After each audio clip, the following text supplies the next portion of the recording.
Part 1.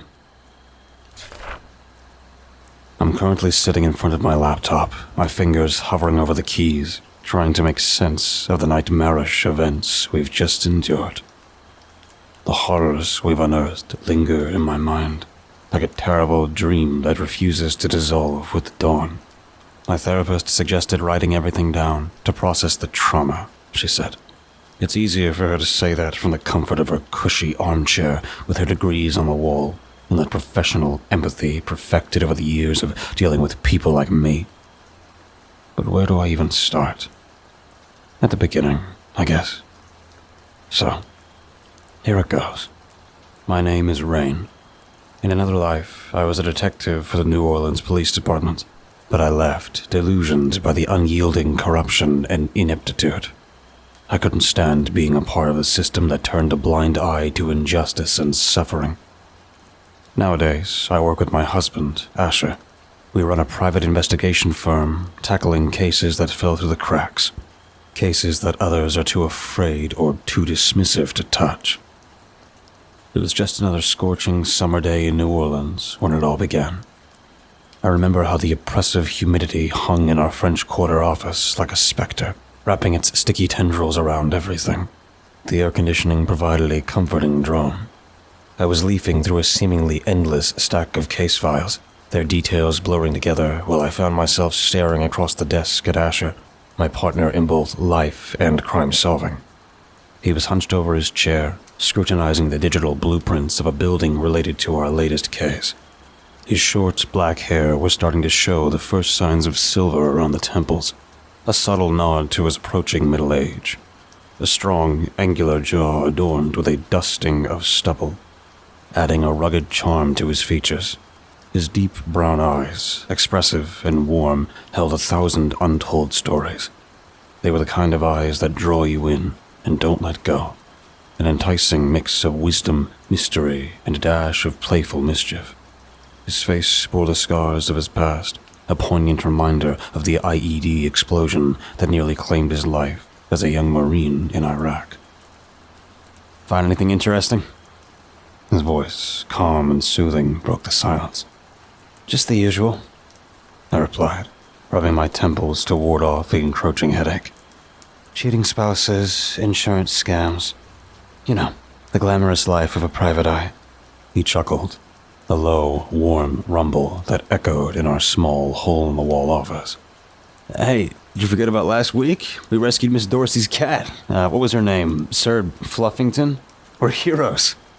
Oh, right, the case of the feline fugitive.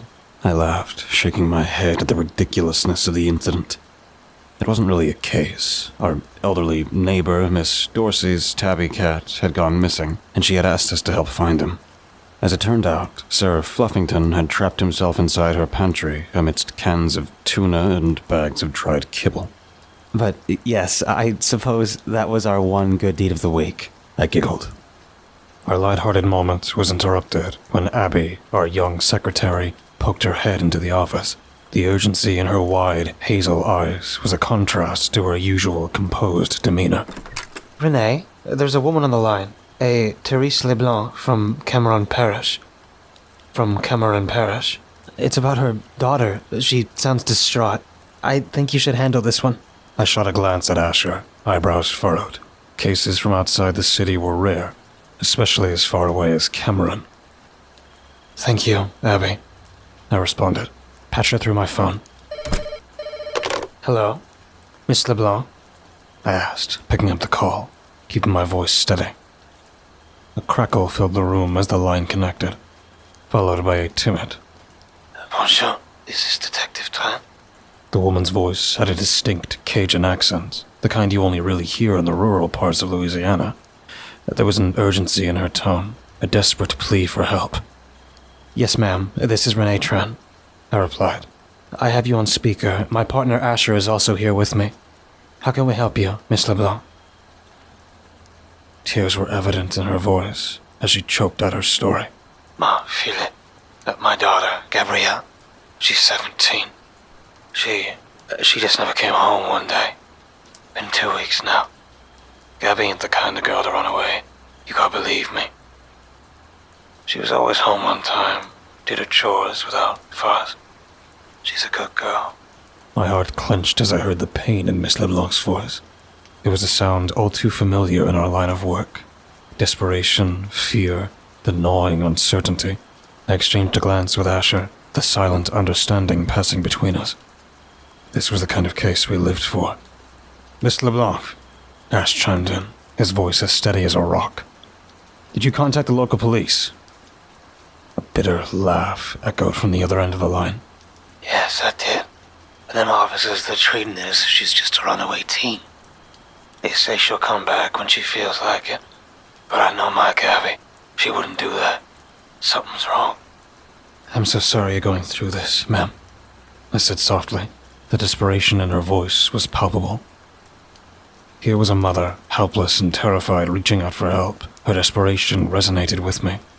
I knew that feeling all too well, the gnawing fear of not knowing if your loved one is safe. Could you send us a photo of her? And any other information that you think could help us in our secret? And any other information that you think could help us in our search? I requested. Yes, ma'am. I'll send you everything I got. Therese replied. A few minutes later, an email notification pinged on my phone. I quickly opened it to find a photo attached. It was a picture of a young woman dressed from what looked like a high school prom. She was beautiful, with wavy chestnut hair that fell in loose curls to her shoulders, her light amber eyes brimming with life and spirit. Her smile was radiant, lighting up her eyes, but there was an unmistakable shadow there, an underlying unease that didn't quite match the joyous occasion. I took a deep breath, pressing further. You mentioned that you don't believe Gabrielle ran away. Can you tell us why you believe that? Because She hesitated, sniffled, then continued in a stronger tone. a week after she went missing, I received a voicemail from Gabby. She sounded scared. I could hear her crying. I'll forward it to you. A moment later, another email pinged on my phone. It was an audio file, just 18 seconds long. Asher moved closer, his chair screeching on the hardwood floor as I hit play. The audio file was scratchy and filled with static. The voice of a young girl was barely discernible through the noise. Mama, I'm sorry. I didn't mean to. She sobbed, the desperation in her voice heart-wrenching. Mama, it's so dark. I'm scared. She whimpered, her voice trembling with fear and confusion. There was a muffled sob, barely audible, then a chilling whisper. I can hear the water and something else. Out of the corner of my eye, I caught a glimpse of Abby, her normally sunny disposition replaced with a deathly pallor. Suddenly, Gabby's voice rose, tremulous and terrified. I see the face in the bayou, the blood moon on the water. The audio abruptly shifted. A low, guttural snarl rippled through the static. A sound so primal, so alien, it sent chills racing down my spine. The peaceful silence of our office was shattered by that gut-wrenching noise, replaced by a heavy, ominous dread. There was a rustling sound, a struggle, the desperate gasp of someone fighting against the small room. It was the sound of pure, unadulterated fear. The sounds that could curdle blood. Non, aidez-moi a moment. Gabby pleaded for her mom to save her with gasping breaths. Aidez-moi. This was followed by what sounded like a desperate struggle, fabric tearing and muffled screams, as if the phone was dropped. Gabby's terrified screams filled our small office, the raw fear in her voice echoing through the room. She called out for her mama one last time, before being cut off suddenly. Then, silence. A chilling, absolute silence that left an echo of dread in its wake. The eerie voicemail echoed in our minds. The very air around us seemed to grow colder, and a sense of unease settled over us. Ash finally broke the silence. He asked, Miss LeBlanc, did this call come from Gabrielle's phone? There was a pause, and when she spoke again, her voice was trembling. No, it came from an unknown number. I felt a knot in my stomach, my mind whirling with what this could mean. Did you show the police the voicemail, Miss LeBlanc? I did. She replied, her voice laced with bitterness. They said it sounded like a prank call.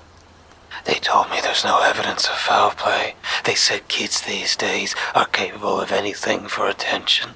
My fingers tightened around the phone, my knuckles whitening as I battled to keep a string of curses at bay. I knew the system. I knew how dismissive it could be, but hearing it so directly and from a desperate mother was a harsh blow. I'm so sorry to hear that, I said, my voice a low murmur. I can't even imagine what you must be going through. She exhaled heavily on the other end of the line, her breath hitching. I don't know where else to turn, she admits, sounding weary. Gabby is all I have. I glanced over at Asher, his expression mirroring my own, a mix of resolve and quiet determination. He nodded at me, a silent agreement passing between us. Miss LeBlanc will take the case, I said, my voice filled with a conviction that I hoped would bring her some comfort. We'll do everything we can to find Gabrielle.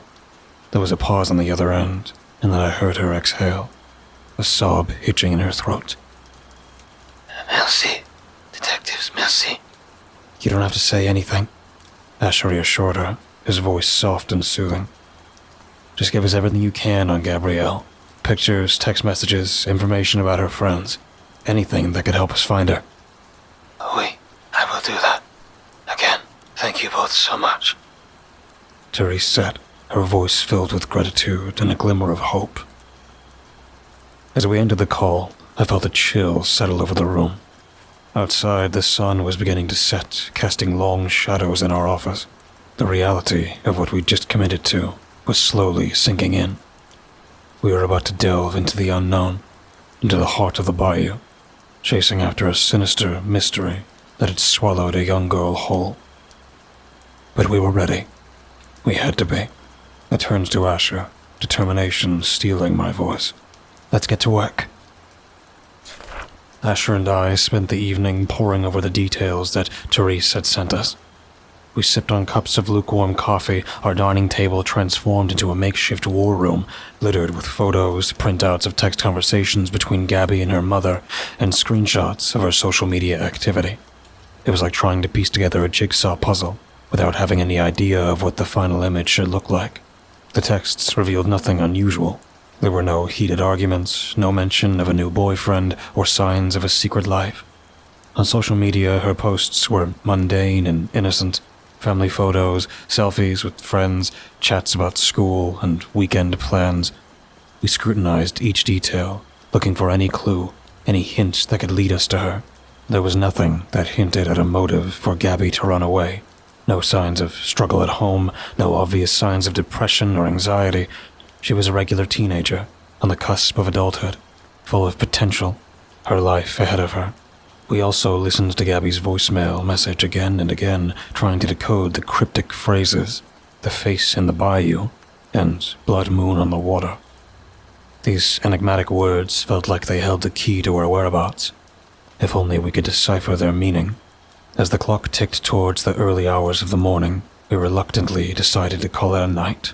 Sleep, when it came, was restless and filled with nightmarish images of Gabby's face, her pleading eyes, and that haunting voicemail playing on a loop. As dawn broke, painting the sky with hues of orange and gold, we found ourselves back in our office, packing for our trip to see Therese. The morning light did little to ease the chill of uncertainty that had settled in the pit of my stomach. As I bustled around, packing essentials and retrieving necessary files, I rattled off instructions to Abby. Remember, Mr. Farley's case isn't pressing. He's just convinced his business partner is embezzling funds. We'll deal with him when we get back. And Miss Johnston needs to know we found proof of her husband's infidelity. She'll need support and resources. She gave me an understanding nod, her hazel eyes reflecting the seriousness of the situation. Of course, Renee. I've got everything under control. You and Ash just Just bring that girl home. I smiled at her, though I wasn't sure how convincing I appeared. That's the plan. I walked outside to find Asher already loading our equipment into the SUV. Among the pile of items were an array of investigative tools, cameras, recording devices, GPS tracker, aerial drone, and other necessary gadgets. The dawning lights lent an intense aura to the scene.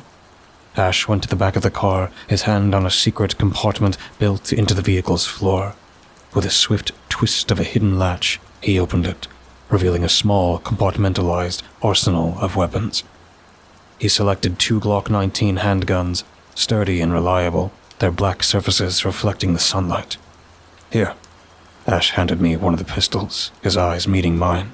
There was a hint of concern in those warm depths, a silent reminder of the danger we were walking into. With practiced ease, I checked the chamber, ensured the magazine was full, and then slid the semi-automatic into my concealed carry holster. It was a comforting weight against my hip, a small but significant piece of security in the chaos we were about to dive into. Ash must have sensed my unease. Despite my best efforts to keep it hidden beneath my usual cool exterior, he looked at me, the worry lines etched across his forehead. Closing the trunk with a sharp click, he stepped towards me, his dark eyes searching mine for a moment, before he reached out, taking my hand in his own. His touch was warm, grounding, a gentle reassurance amidst the uncertainty. "You can do this, Renee," he encouraged me, his voice carrying a note of firm determination. I nodded, unable to find my voice. His confidence was infectious, a beacon of hope in the face of the unknown. I let his words wash over me, a soothing balm to my rising apprehension. The 4-hour drive through Cajun country was an unbroken ribbon of looming cypress trees, endless marshland, and backwater towns, each with its own secrets lurking in the swamps. Thick clouds hovered overhead like an oppressive blanket, turning the normally vibrant landscape into a monotone painting. The car sliced through the humid air, creating a temporary path in the fog that always seemed to linger on the roads. As the journey continued, the radio played old Zydeco tunes, a pulsating rhythm that usually stirred the spirit, but now seems to echo the heavy thumping of my heart. While Asher drove, I took in the idyllic sights that passed by. Tiny chapels hidden behind Spanish moss, weather-worn shacks of stilts, and pierogies floating idly on the bayou. Each was a ghost, haunting me with memories I thought I'd left behind. In the rearview mirror, my gray eyes reflected the foreboding sky, hinting at a tempest within me, as dark and tumultuous as the one I was driving into. The town of Bellefontaine gradually materialized from the hazy afternoon sun, a collection of homes and businesses cradled precariously between the bayou and the wild southern woods. Its structures, old and weather-beaten, reflected the quiet resilience of the town's inhabitants against the elements. The sun hung low in the sky, casting a golden glow over the small town. The residents bore the markings of Cajun life, faces etched by hard living and a slow, measured pace reflecting the bayou's rhythm.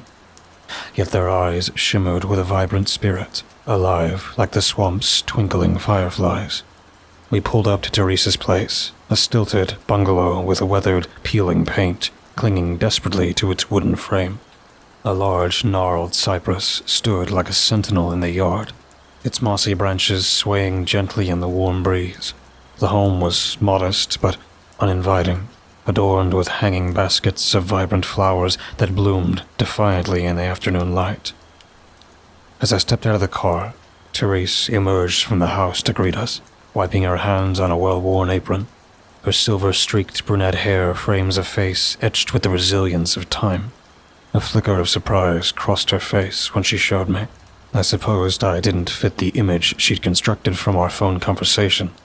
Her gaze scanned me from head to toe, seemingly looking for something, her brows furrowing for a moment. The surprise was quickly replaced by gratitude, relief so palpable that I could almost touch it. Detective Trey, she greeted, stretching out a trembling hand to meet mine. thank you for coming. Her grip was shaky but firm, a testament to the strength that she was trying to maintain in the face of her worst nightmare. I looked into her weary eyes, offering her a small, comforting smile. "Call me Rain, please," I said softly, squeezing her hand gently. "This is my partner, Ash." "Thank you, Ash," she said, taking Ash by the hand. Her eyes welled up. "You can call me Therese." We assured her that we were there to help, and together we walked into her home. The house was simple and homely, filled with photographs and mementos of happier times. On one wall, a large family portrait caught my eye, a younger Therese with her late husband and a baby, Gabrielle. Gabrielle's vibrant smile was unmistakable, even as a child. Therese handed us the cups, cradling her own close to her chest. The steam danced up in front of her face, momentarily hiding the lines of worry etched deeply into her features. The smell of the brew brought back distant memories of my own mother's kitchen, and I shook them away with a sip. "Business, Renee. Stay focused." She took a deep breath and reached for a photo album resting on a side table. The album, well-worn and creased around the edges from years of use, held a lifetime of memories. She carefully opened it and began guiding us to the pages, narrating each chapter of Gabrielle's life.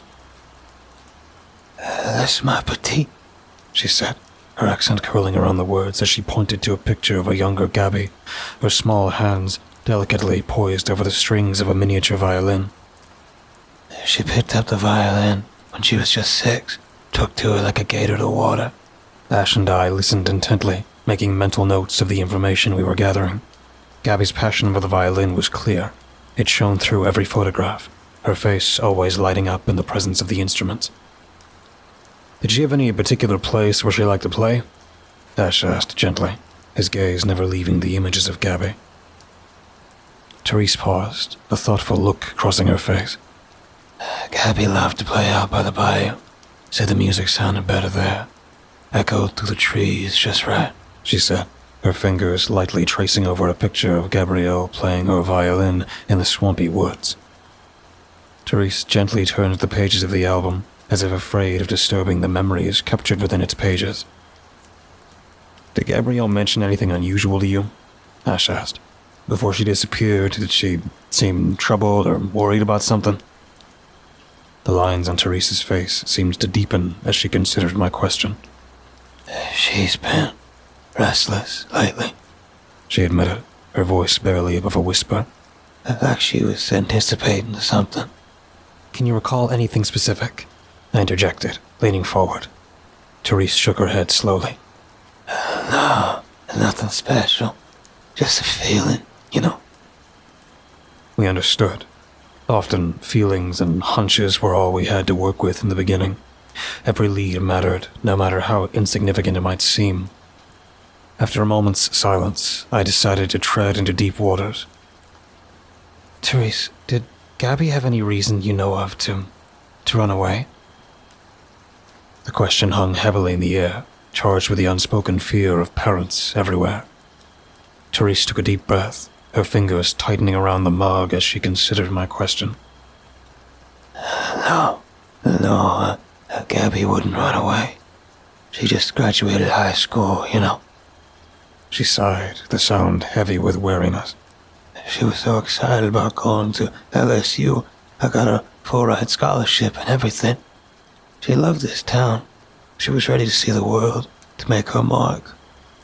Therese's conviction echoed in the quiet room, painting a picture of a young girl full of dreams and ambitions, of a life yet to be lived.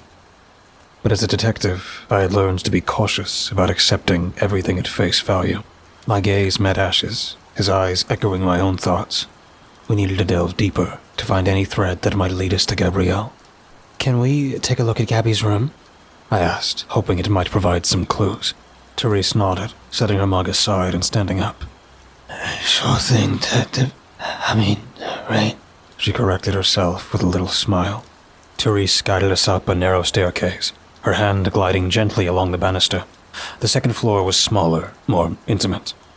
2 doors stood opposite each other, one leading to what I assumed was Therese's bedroom, the other marked by a laminated place card that read Gabby's Sanctuary, led us to the girl's personal space.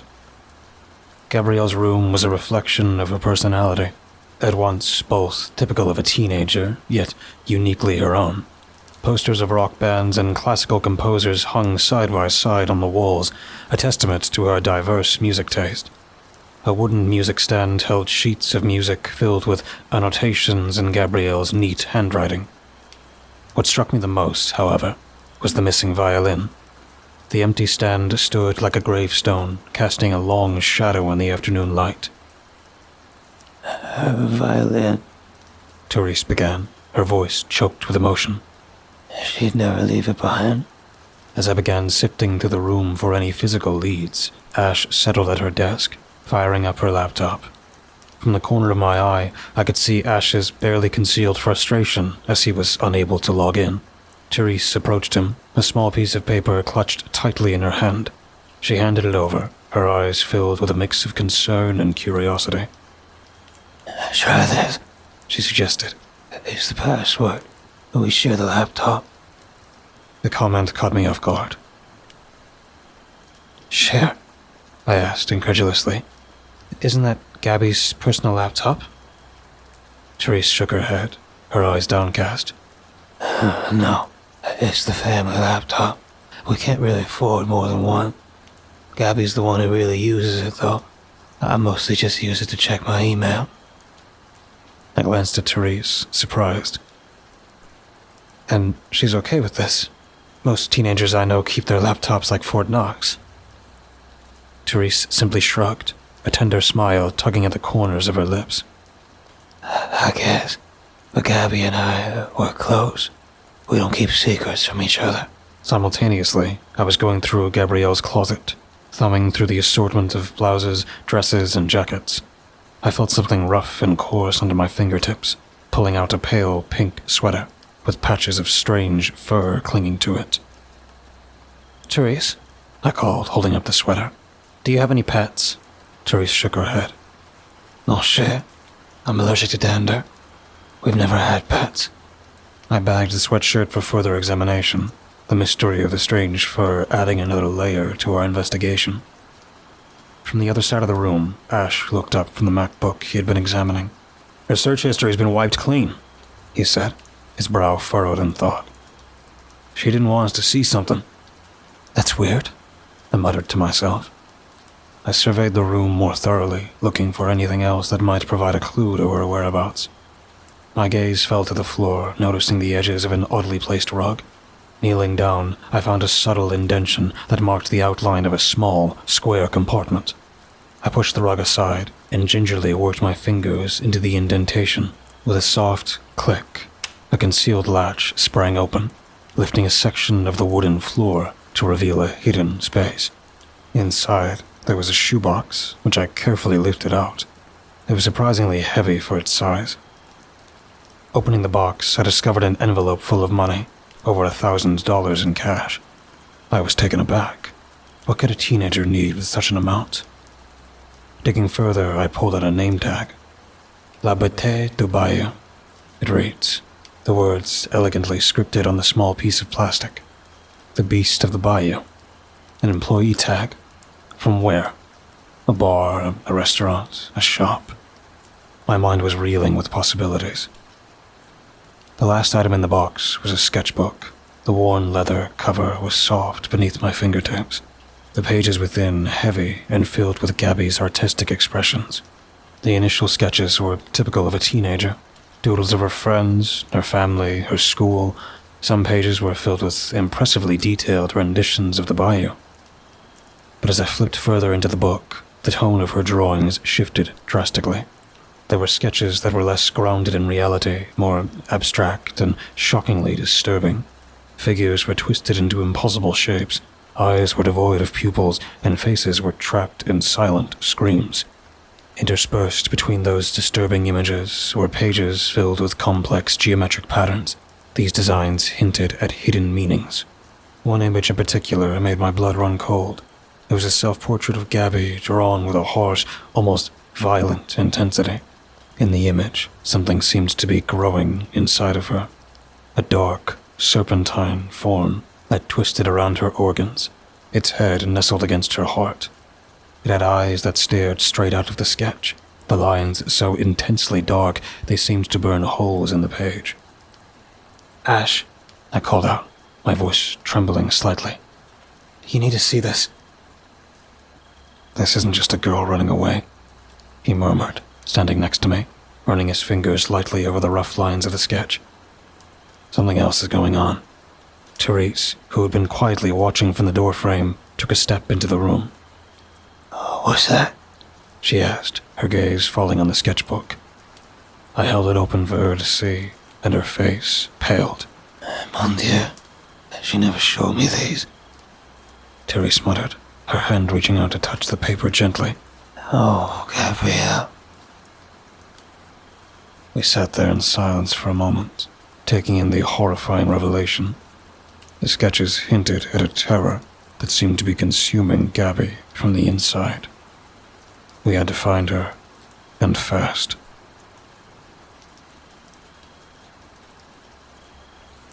Part 2. Therese's voice trembled as she spoke of Le Petit de Bayou. It's a dive bar, she muttered. I never knew Gabby was working there. I could see the confusion and hurt in her eyes, the realization that her daughter had a secret life she was not privy to. There were clearly many layers to Gabby that her mother was unaware of. A knot formed in my stomach, an unsettling mixture of empathy for Therese and an investigator's curiosity. This new lead was too compelling to ignore. We decided to make Le Petit du Bayou our next stop. As we drove through Bellefontaine, an eerie quiet engulfed the town. Dusk had cast long shadows that danced with the flickering of dim streetlights, adding to the sense of unease. It felt as if there were unseen eyes peering out from the darkness of every corner, from every silent alleyway, from behind every shuttered window. Le Petit du Bayou loomed ahead, a weathered two-story relic with a creaky wooden door. As our headlights lit up its flaking facade, a jolt of recognition surged through me. I pulled out Gabby's sketchbook. There it was, the same building drawn in charcoal, right down to the uneven windows and precarious sign. As we stepped through the entrance, the lively chatter and raucous laughter came to an abrupt halt. The air, heavy with the tang of beer and fried food, was suddenly charged with tension. Conversations stopped midway, and the notes of a blues song lingered, choked by the sudden silence. Our presence disrupted the atmosphere like a drop of ink in clear water. Faces turned, eyes narrowed, and stares lingered just a little too long. Their disgust was palpable, barely hidden beneath layers of southern politeness. The hostility was subtle, yet not unexpected. The chill that spread through the room was familiar. We were no strangers to disapproving stares. We'd faced such stares in places closer to home. We understood without saying it aloud. Ash's arm came to rest protectively around my waist. His touch was a quiet reassurance, a promise of solidarity that bolstered my resolve. In response, I gave him a slight nod and squeezed his hand, murmuring, "We've got this, Ash." We moved forward towards the bar, taking in our surroundings. The light hum of conversation gradually picked up again, though now peppered with furtive glances and hushed whispers, their vile comments cloaked in French. We saw a young man, around Gabby's age, clearing a table nearby. His name tag read Lupin, matching the style of the one we found in Gabby's hidden box. Seeing an opportunity, we approached him. "Excuse me, Lupin," Ash began, flashing him a reassuring smile, his eyes darting to us again, a hint of fear in his gaze. "We're looking for the owner," I added, my voice steady. Remy, he stammered. The owner, his name's Remy. He hesitated for a moment, glancing around, as though afraid to be seen talking to us. I'll get him, he finally said, scurrying off towards the back. Minutes later, a man emerged from behind the curtains that separated the bar from the kitchen, wiping his hands on a greasy rag. He was in his late 40s, with a grizzled beard and eyes that had seen a lot of life. He was built like a wrestler, every inch of him radiating an intimidating presence. You're the ones asking for me. His gruff voice echoed through the now quiet bar. He didn't introduce himself, but there was no need. This had to be Remy. Yes, we are, I responded, attempting to sound assertive. I turned to busboy. Thank you, Lucien, I said with a smile, trying to ease the tension. He flashed a quick, hesitant smile back, which faded as soon as his eyes met Remy's disapproving gaze. What you want? Remy asked. Falling into our well-practiced routine, Ash slipped into the role of the good cop, his voice taking on a soothing tone as he addressed Remy. We heard about the fine establishment you got here, Remy. Thought we'd come and pay a visit. Remy eyed Ash skeptically, lips curled into a smirk. Well, ain't you kind? He drawled in a thick accent. In our locals, eh? My role was starkly different. As the bad cop, my tone was steely, my gaze unwavering. We're from New Orleans, I answered in, my voice a bit more stern. We're private investigators. The smirk fell from Remy's face, replaced by a guarded expression. Oh, Nouvelle Orleans. Ain't that something?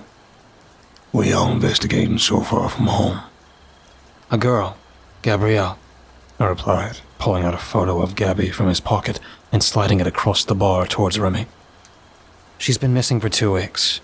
Her mother's worried sick. Remy barely glanced at the photo before shaking his head.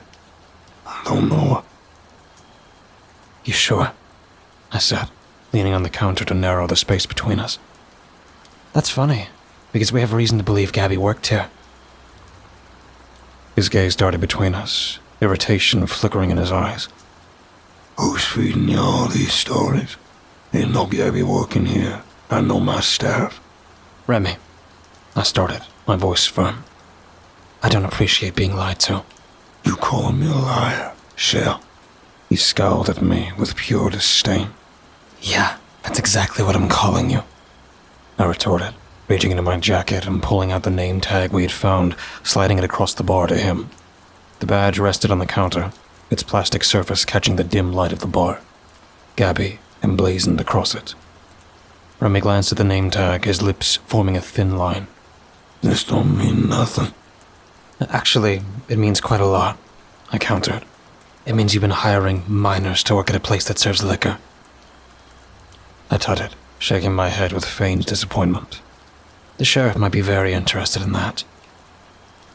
Remy smirked with confidence. You gonna call him? Go ahead. I ain't hiding nothing. The smirk was a challenge, a dare. I knew he was testing us. In my heart, I knew the sheriff would do nothing. This was a small town where secrets were kept and outsiders were viewed with suspicion.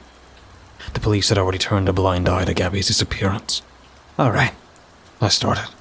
Let's cut the bullshit. We know Gabby worked here. Now she's gone missing. We have her name tag. We have her sketches. She drew this bar. She drew you. I lied about the last part, but he didn't know that. Remy's face creased. A lot of girls come through here, sir. I can't be keeping track of them all.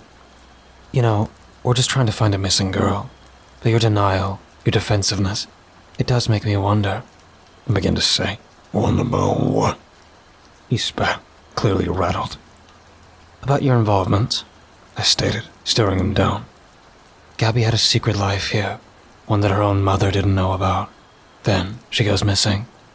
Can you blame us for connecting the dots? He held my gaze, his eyes flaring with defiance, boring into mine. You're barking up the wrong tree, Cher. I ain't got nothing to do with no missing girl. Then why lie about knowing her? I demanded. Why claim she never worked here when we have clear evidence that she did? You've got a lot of explaining to do, Remy. I ain't gotta explain nothing, Remy said. Okay, but you're acting awfully suspicious, I responded. What are you getting at? Remy's voice was sharp and defensive. I gave a nonchalant shrug, maintaining eye contact with Remy. The tension between us was palpable, the air so thick I could almost taste it. I'm not getting at anything. I'm just saying that maybe you know more about Gabby's disappearance than you're letting on. I bit my lip and added. Maybe you had something to do with it. Ash squeezed my thigh as though to tell me I had gone too far. You fucking... Remy started, his face flaming red with anger. That's enough, Ash interjected, his voice low and steady as he stepped forward, placing himself between Remy and me. He held up his hands in a gesture of peace. We're not here to cause trouble. We're just looking for Gabby. Remy's gaze shifted from me to Ash, his anger turning to contempt. His broad frame stiffened, and his fingers tightened around the rag in his hand as though strangling it. You're stepping into a world that ain't yours, boy, he said to Ash, his voice a deep, menacing rumble, his words sliding out like a snake in the grass. You and your lady here better learn your place, or you'll find yourself on the wrong side of the Mississippi. I watched as Ash took it in stride, his expression unchanged, his eyes steady, but I couldn't just stand there and watch this brute belittle my husband. My fingers clenched into tight fists, nails biting into my palm. I felt a prickling heat rise to my cheeks, a sign of the fury stirring inside me. Without hesitation, I slipped in front of Ash, closing the gap between me and Remy. In what world would that be, Remy? I said, my tone icy, matching the hardness of his gaze. The one where you exploit underage girls, or the one where you turn a blind eye when they disappear? He leaned within inches of my face. He was so close that I could see the scars crisscrossing his knuckles, evidence of countless brawls. His voice dropped to a low rumble, the words a chilling whisper between us. You know, this here's a gator country. They don't discriminate between a meal and an intruder, he said, a deadly undertone to his voice. Gators, they're like a nice fat tourist every now and then. Shame if a couple go missing in the bayou, eh? The scrape of chairs against the wooden floor behind me sent a shiver down my spine as I realized that the other patrons were getting up and slowly making their way towards us, forming a tightening semicircle around us. I was well aware we were treading on dangerous waters. This wasn't our turf, but my pride and our mission overshadowed the alarm bells in my head. Well, I appreciate your concern, I responded, a sharp edge to my voice. Terror was coursing through me, but I couldn't show it. But I'm not a fucking tourist, and your threats don't scare me. Ash made one last attempt to defuse the situation, his voice steady. Look, buddy, we're not looking for trouble. We're just having a friendly conversation here. At Ash's words, Remy's tense expression softened into a chilling grin. It wasn't warm or friendly, but rather like a bared teeth warning from a cornered animal. The aggression veiled beneath his smile made my blood run cold. This man was clearly not to be taken lightly. You know what? You're right, mon ami, Remy said, his voice heavy with forced cheerfulness. Where are my manners? Let me offer you two a drink on the house. It's the least I can do for such distinguished guests. The tension in the room mounted as Remy's heavy hand slid under the counter, and I felt my heart pound against my chest. Time slowed as the air grew thick with anticipation. My trained eyes caught the minute twitch of his muscles, a telltale sign of his intentions. I could almost feel the icy grip of the weapon Remy was reaching for. A bat, maybe, or more likely a shotgun. Something kept for troublemakers and unwanted guests. I felt a bead of sweat trickle down the back of my neck. I had kicked the hornet's nest one too many times and was about to get stung. My mind ran calculations, considering how fast I could draw the Glock tucked into the back of my jeans. I had to also consider the dozen other barflies who were also likely armed. If I drew now, it could escalate the situation beyond the point of no return. It would be a bloodbath. Ash's hand tightened around mine, the reassurance I desperately needed. A silent conversation passed between us in the span of a heartbeat. I knew I only had one card to play, and I had to do it quickly. I took a deep breath, and then I dropped the facade. I spoke in flawless Cajun French, the language of my youth, the language of the place I used to call home. Écoute-moi, mon frère, s'il te plaît. Listen to me, brother, please. I began, my voice steady, authoritative, yet filled with a familiar drawl. There was an audible gasp in the room as my heritage was laid bare. My words hung in the air like a decoration. Tu n'as pas besoin de faire ça. You don't have to do this, I pleaded, my eyes fixated on whatever weapon he had hidden. Putain de merde. Fucking hell, Remy uttered, his jaw dropping. The Gardien. You Cajun? He asked me in disbelief, his eyes narrowing.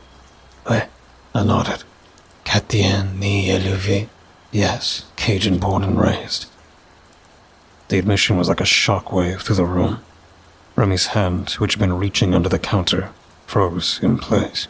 The room held its collective breath as Remy slowly withdrew his hand, empty.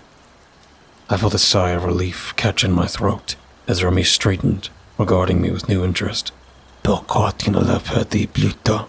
Why didn't you say so earlier?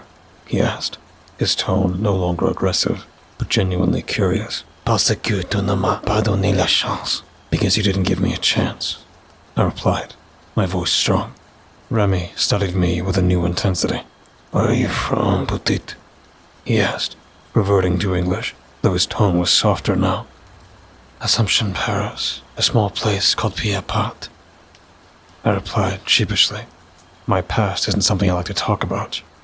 Remy's focus shifted from me to Ash, his eyebrow raising in a silent question. Et toi, big man, you know French too? Ash met his gaze with a good-natured shrug. Only the curse words she spouts off when I piss her off.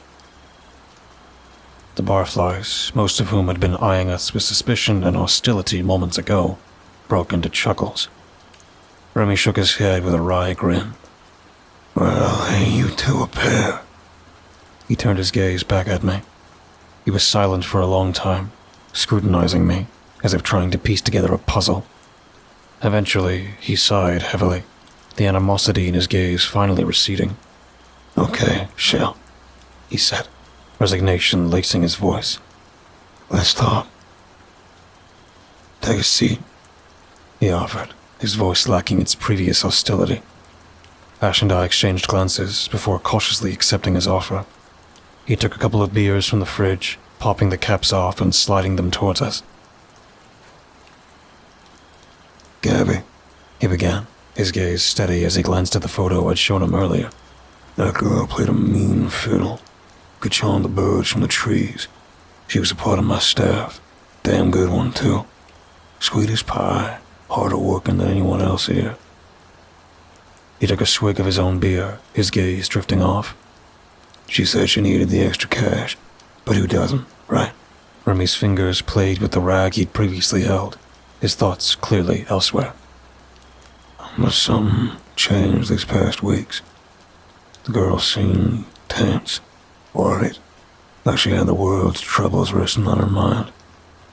Remy leaned back in his chair, the creaking noise mirroring the weariness in his eyes. You know, this place ain't always easy on the young folks. More often than you'd like, they up and disappear. Poof, like a ghost in the wind. His eyes went back to the picture of Gabby, a look of regret briefly crossing his face. Folks around here, they just shrug their shoulders. Say they got tired of the bumblebees and crawfish, yearning for them big city lights.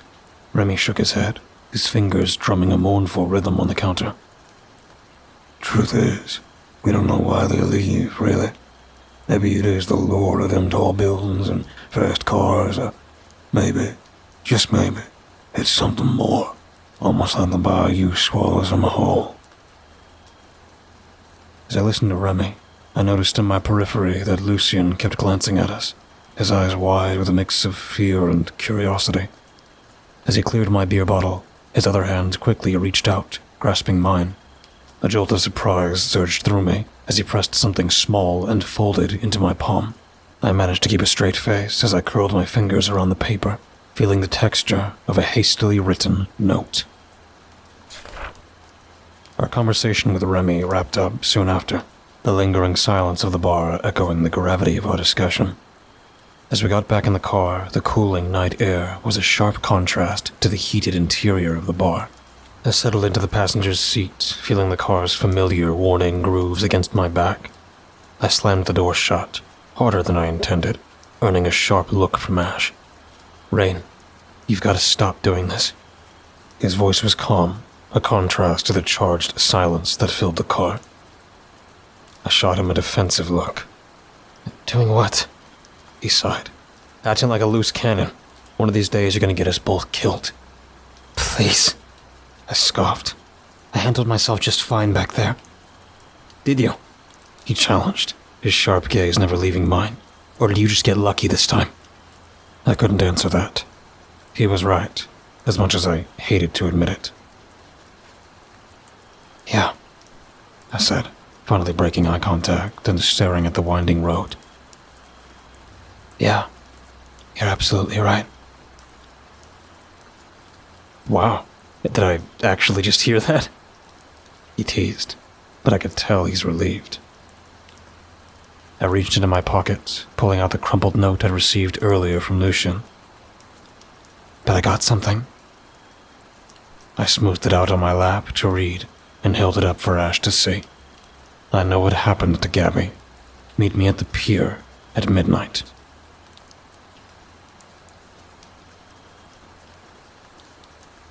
Part 3. The night weighed heavily on us as Ash and I made our way to the pier on the bayou. The clock on the car's dashboard read 11:45, and our headlights cut through a thick mist that seems to rise from the very soul of the swamp. The car came to a stop on a gravelly patch near the entrance to the pier, and the engine's dying hum seemed to resonate with the very air around us. The place was alive, with the sounds of unseen creatures croaking and clicking in the darkness, while the pale moonlight barely penetrated the thick canopy of twisted trees. The moss-draped landscape seemed familiar, but I couldn't place it. Ash glanced over, noticing my discomfort. You all right? He asked. Yeah, I replied, my voice distant. It's just that I feel like I've seen this place before. I reached for Gabby's leather-bound journal filled with her meticulous sketches. I suspected her drawings were more than art. They were a visual roadmap, a guide to her thoughts and experiences. As I flipped through the pages, my heart began to pound. There it was, a sketch that matched the pier perfectly, down to the very gnarls in the wood. Ash, look at this, I said, showing him the sketch. His eyes widened, and he reached for the notebook, his fingers lingering on the page. It's exactly the same, he muttered. I looked at my watch and saw that it was a couple minutes before midnight.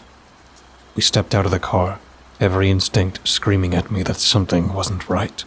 The bayou was ancient and untouched, and it held secrets I wasn't sure I wanted to know. The path to the pier was overgrown and slick with moss, our footsteps muted by the damp earth.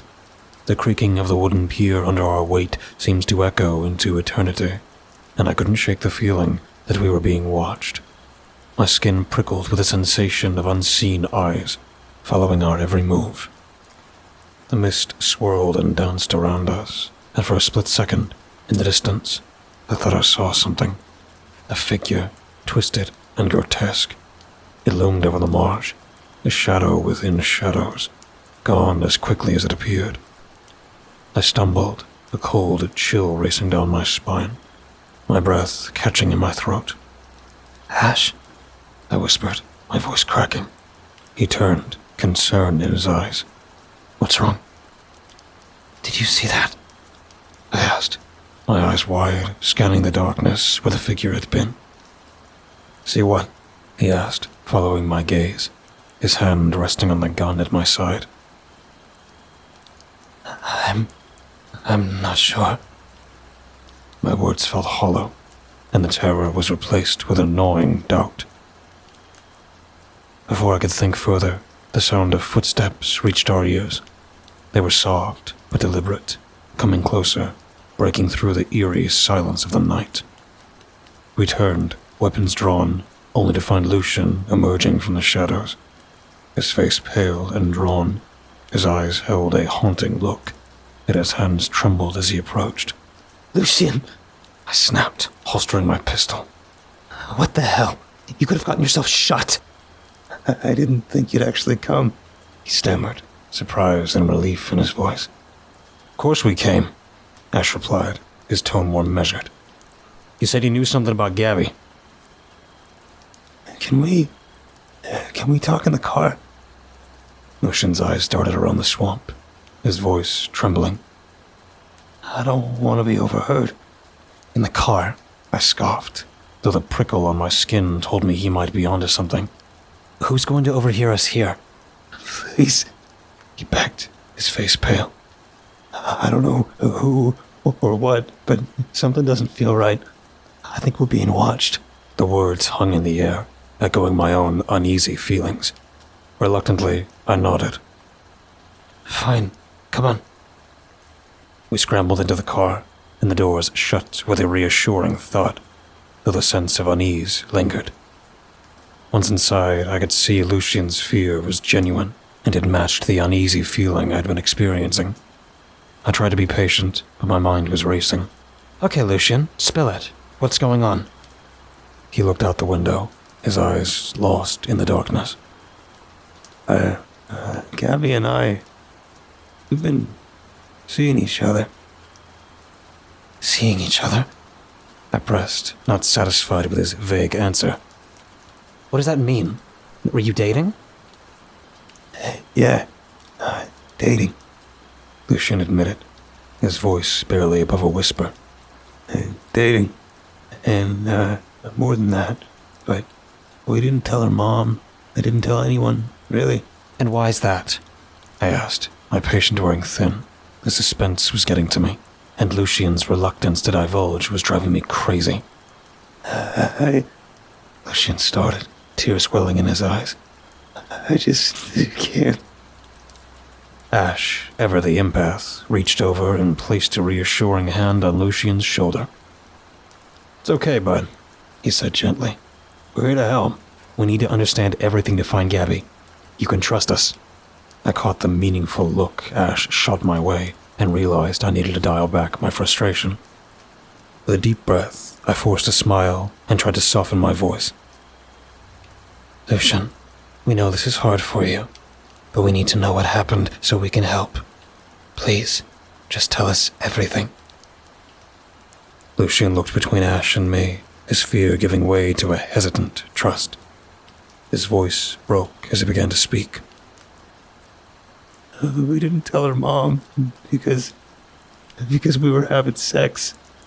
We were in love, but her mom would never understand. I felt my eyebrows shoot up, surprised by the admission, but still sensing there was more to the story. Lucian looked as though he were about to be sick. And then, I pressed, trying to keep my voice gentle but firm. And then, Gabby told me she was pregnant, Lucian said, the words coming out in a rush. The car went silent. The words hung in the air like a bombshell, and I felt the weight of them settle over us. Pregnant. That changed everything. Pregnant, Ash finally said, breaking the silence. Are you sure? Yeah, Lupin whispered, tears streaming down his face. She showed me the pregnancy test. She was scared and didn't know what to do. And we didn't know what to do. The pieces of the puzzle were beginning to come together, and a chilling picture was forming. A young girl, pregnant, her future uncertain, her mother likely to react with anger and disappointment.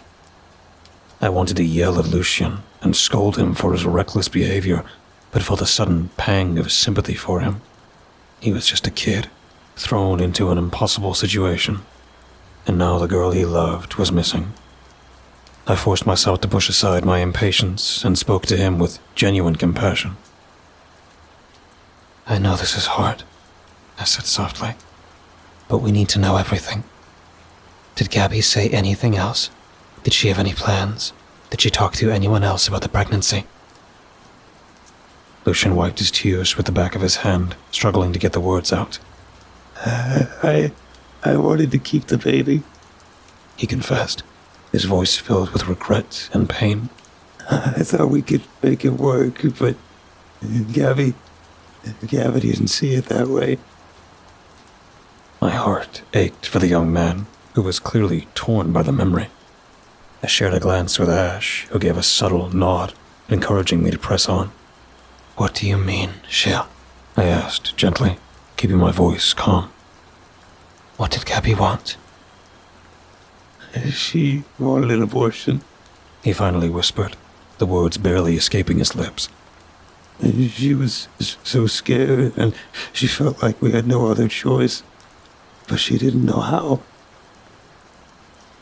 A heavy silence filled the car, the weight of Lucian's revelation settling over us.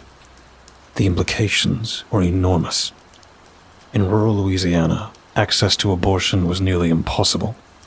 Strict laws combined with social stigma made it a daunting challenge for anyone, let alone a frightened young girl. Did she tell anyone else? I asked, my mind racing with the possibilities. Lucian shook his head. No, not at first. We kept it between us. But then something happened. What? Ash asked, his voice sharp, sensing that we were getting closer to something significant. There was this stranger, Lucian continued, his voice trembling. He came to the bar a couple weeks before Gabby disappeared. An out-of-towner, but he seemed familiar with the region, spoke fluent French, well-dressed, and tipped well. But there was something about him. What do you mean? I asked, feeling a chill creep up my spine. Lucian's face grew more animated as he recalled the mysterious stranger, the fear in his eyes replaced by something akin to fascination. He had this, I don't know how to describe it, this animal magnetism. He just had a way about him. He could charm anyone, really. But with Gabby, it was different. It was like he had her under a spell. Lucian hesitated for a moment, then continued. He liked her fiddling. They sat there all night listening to her play. But the way he looked at her, it was like he could see right through her. He told her he could help her with her situation. I shared a quick glance with Ash, who looked equally alarmed. Did you hear anything else? Did this stranger give a name? I asked, hoping for more clues. Lucian frowned, deep in thought. I couldn't pick up much else, but he did mention a name. He finally said, Lupin. Lupin? Asher echoed. It's French, for wolf-like. I explained, biting my lip. Must be an alias, Ash suggested. Why didn't Remy mention a Lupin when we spoke? I asked. His son was sick, and he wasn't working that day. Lucian responded. Did you talk to Gabby about this Lupin? I asked, keeping my gaze fixed on Lucian. Lucian's face went ashen, and he shook his head. I tried to ask her, but she shut me down. She just said that she was taking care of it, that it was something she had to do on her own. She wouldn't tell me anything else. The silence in the car was heavy, the revelation hanging over us like a shadow. I had more questions than answers. What had Lupin really wanted? What had Gabby agreed to? Do you remember what he looked like? I asked, pulling out my notepad to take down his description. He was tall, maybe around 6 feet, had long, dark, shaggy hair. He had a beard, too. And his eyes were the color of the swamp, and unreal green. Lucian recalled, his voice barely above a whisper. I jotted down Lucian's description. My mind was already full of the implications of what he'd told us. The mention of the mysterious stranger started to make everything click into place. Gabby's odd behavior in the weeks leading up to her disappearance, her deleting her search history, the money she had stashed away, the unnerving sketch of something growing inside of her. It was all beginning to form a clear but disturbing picture. Once we finished our questioning, we gave Lucian a ride home. His house was small and modest, located on the outskirts of town. It was clear that his family didn't have much, but the home was well taken care of. As we pulled up to his house, Lucian leaned forward in the back seat. I want to help find Gabby. Please, let me help. he pleaded, his eyes brimming with determination. I appreciated his sentiments, but it was clear that he was in over his head. "You've already helped a lot," I assured him, handing him my card. "We'll handle it from here. If you think of anything else, don't hesitate to call." Lucien pursed his lips, nervously fidgeting in his seat. "Are you going to tell Gabby's mama?" he asked timidly. I sighed. As much as I wanted to protect him from the fallout, we had a duty to the truth. "Yes, Lucien, we have to," I replied, trying to keep my tone gentle. "She has the right to know." He nodded, looking out at his small, humble home. The dim porch light illuminated the weary sadness on his face. "I understand," he said quietly. "But listen," I told him, meeting his gaze. "We're going to do everything we can to find Gabby, and you have my word that we'll keep you updated if anything comes up." A small, grateful smile crept onto his face. "Thanks, so," he said, his voice filled with sincerity. "for everything." I nodded in acknowledgement, watching as Lucien got out of the car and walked towards his home.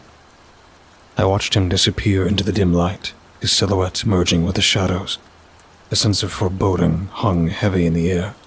My mind couldn't help but wander into dark territory.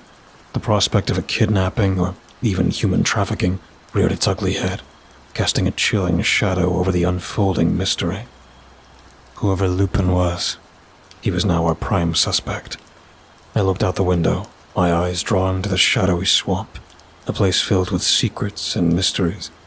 The Bayou had seen much over the years, and it felt as though it were watching us now, waiting to see what we would do next.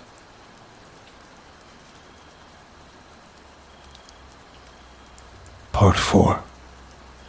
The lights at Teresa's were still on when we pulled up, the house seeming smaller and more vulnerable than before. The thought of delivering this blow to her made my stomach churn. With one last glance at Asher, I stepped out of the car, the gravel crunching under my boots. Therese had told us to update her with any news we had as soon as we found it, even if it was in the middle of the night. The door creaked open before we even had a chance to knock. Teresa's anxious face peering out at us. "Did y'all find anything?" she asked immediately, her voice filled with a desperate hope that hurts to witness. We told her everything, from Gabby's secret relationship with Lucien to the unexpected pregnancy and the mysterious stranger called Lupin. The reaction was heartrending. She looked as though we had physically hit her, her hand flying to her chest as her eyes welled up with tears. "My baby girl," her voice breaking. After explaining everything to Therese, the air grew thick with sorrow and unease. Ash suggested, "Maybe we should rent a motel nearby to carry on our investigation. It'll be less intrusive for you." But Therese, wiping her eyes, adamantly refused. "No, I won't hear it. You're doing so much for Gabby. The least you can do is stay here." We tried to object, but she was insistent, even going as far as offering her own bed. "You both need a proper rest," she said with a shaky voice. "We can't take your bed, Therese," I replied firmly. In the end, we compromised. The couch, though not the coziest option, became our resting place for the night. The day had been long and filled with twists, and as the night deepened, the promise of tomorrow's search loomed. Morning sunlight filtered through the worn-out drapes of the living room. The night before was a blur of thoughts, theories, and restlessness. As I sipped the coffee Therese had kindly made, I couldn't help but replay Remy's words in my head. Young people go missing in the Bayou. Ash had already set up a temporary workstation on Teresa's dining table, sorting through newspaper clippings, police reports, and online forums. "We should start by pulling up missing person records," I suggested, joining him. We started sifting through the mountain of data available on missing persons from the past decade in the Acadiana region. Ash's finger flew over the laptop's keys while I pored over the physical files, connecting dots and drawing lines between cases. Soon, the table was filled with stacks of printed reports and photographs, a grim mosaic of young women who had seemingly vanished into the thick miasma of the bayous. We created a timeline of disappearances, It was a gruesome puzzle, but one that was starting to make sense. Our research unearthed similar stories, from Evangelion to Acadia Parish. There was an undeniable pattern. Young women in desperate straits, disappearing without a trace, only to be found, if at all, weeks or months later, their remains too mutilated to provide any substantial forensic evidence. One of the earliest cases we stumbled upon was that of a young woman named Lila Deschamps from Lafayette, who disappeared in 2012. She was a pregnant teen, abandoned by her family and seeking refuge wherever she could. Her diary was found on the banks of the Bayou, with its pages soaked, the ink smeared, and her hopes and fears nearly washed away. 2 weeks after her disappearance, a fisherman came upon her body, drifting among the water hyacinths, her skin marred beyond recognition by the teeth and claws of scavengers. Then, there was the heart-wrenching 2015 case of Daisy Fontenot, a 20-year-old sex worker trying to make enough money to escape the clutches of her abusive boyfriend. Her last known location was on the outskirts of St. Landry Parish. She had called her younger sister, telling her about a new client who seemed oddly familiar. That was the last anyone heard from her. 3 weeks later, a group of children playing near the bayou stumbled upon a washed-out purse with Daisy's ID. Her remains were found deeper in the marshes, making it impossible for the coroners to piece together the events leading up to her death. Sophie Broussard's case from 2 years later was one of the most mysterious. A 16-year-old runaway from Evangeline Parish. Sophie was always on the move, relying on the kindness of strangers. Locals in the town of Ville-Platte remember seeing her hitchhiking on a cold evening, her breath forming tiny clouds as she waved down passing cars. Not long after, pieces of her clothing were found strung up in the trees, almost ritualistically. Her body, when found, was so disfigured by wildlife that her identity was confirmed only through dental records. Our work stretched for hours, the silent hum of the overhead fan providing the only semblance of background noise in Teresa's dining room. The more we unearthed, the more chilling the scenario became. I could feel the weight of every young woman's story pressing on us, heavy and demanding to be told. The pieces began to come together, each one forming a pattern that became harder to ignore. As Ash and I cross-referenced the cases, their similarities started to jump out at us. Not only were all these women marginalized and vulnerable, but they all vanished in the same geographical region.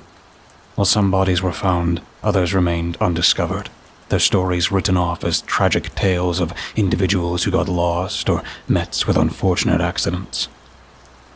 Look at this, Ash murmured, pulling up a digital map and pinning locations of each disappearance. A chilling formation appeared, a rough circle encompassing the bayous, with its center oddly barren of all known disappearances. We've been so focused on the individual stories, the heartbreak, we didn't see the bigger picture, he said, the gravity of our discovery evident in his eyes. I spread out photographs of the victims, the lost souls looking back at us.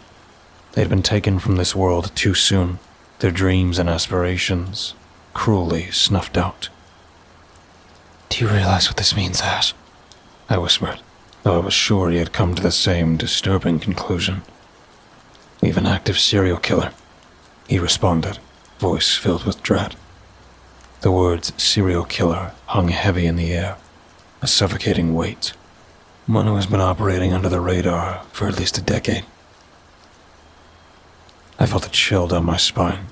The weight of the realization was overwhelming. Not just the deaths, but the sheer number of them. 24 victims, I whispered, the magnitude of it hitting me. at least. As we continued to delve into the cases, we saw a progression, an evolution in his modus operandi. It began subtly.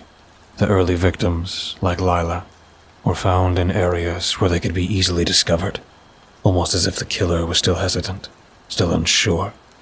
As the years progressed, the locations of the dumped remains became more secluded, hidden deeper in the swamps, making them harder to find and connect.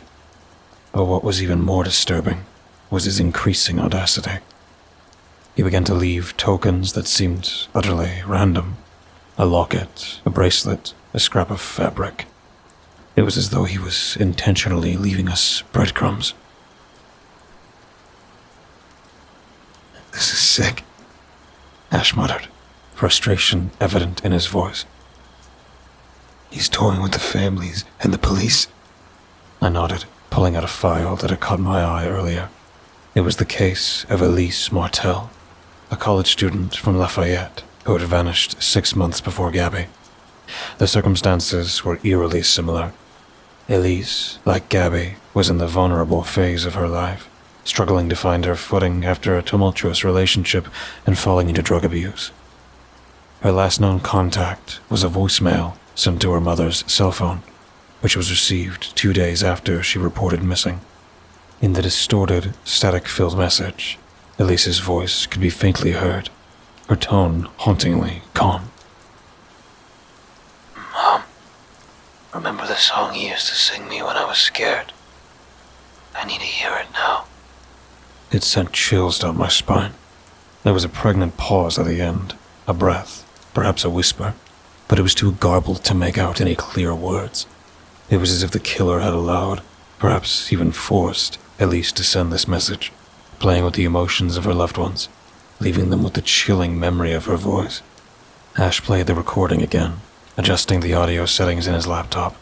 The chilling message replayed, and this time in the background, he isolated a soft, mocking laughter. The killer was there, listening, savoring the pain he was inflicting. "It's a power trip," I murmured. "He gets a thrill out of letting them call home, knowing the agony it causes. He's not just satisfied with taking their lives. He wants to leave a lasting scar on the families, too." As the hours dragged on, a nagging feeling gnawed at the back of my mind. We were missing something. It was like a puzzle piece that was right in front of us, but remained unnoticed. I flipped through the files, each face a testament to the heinous act of this twisted individual.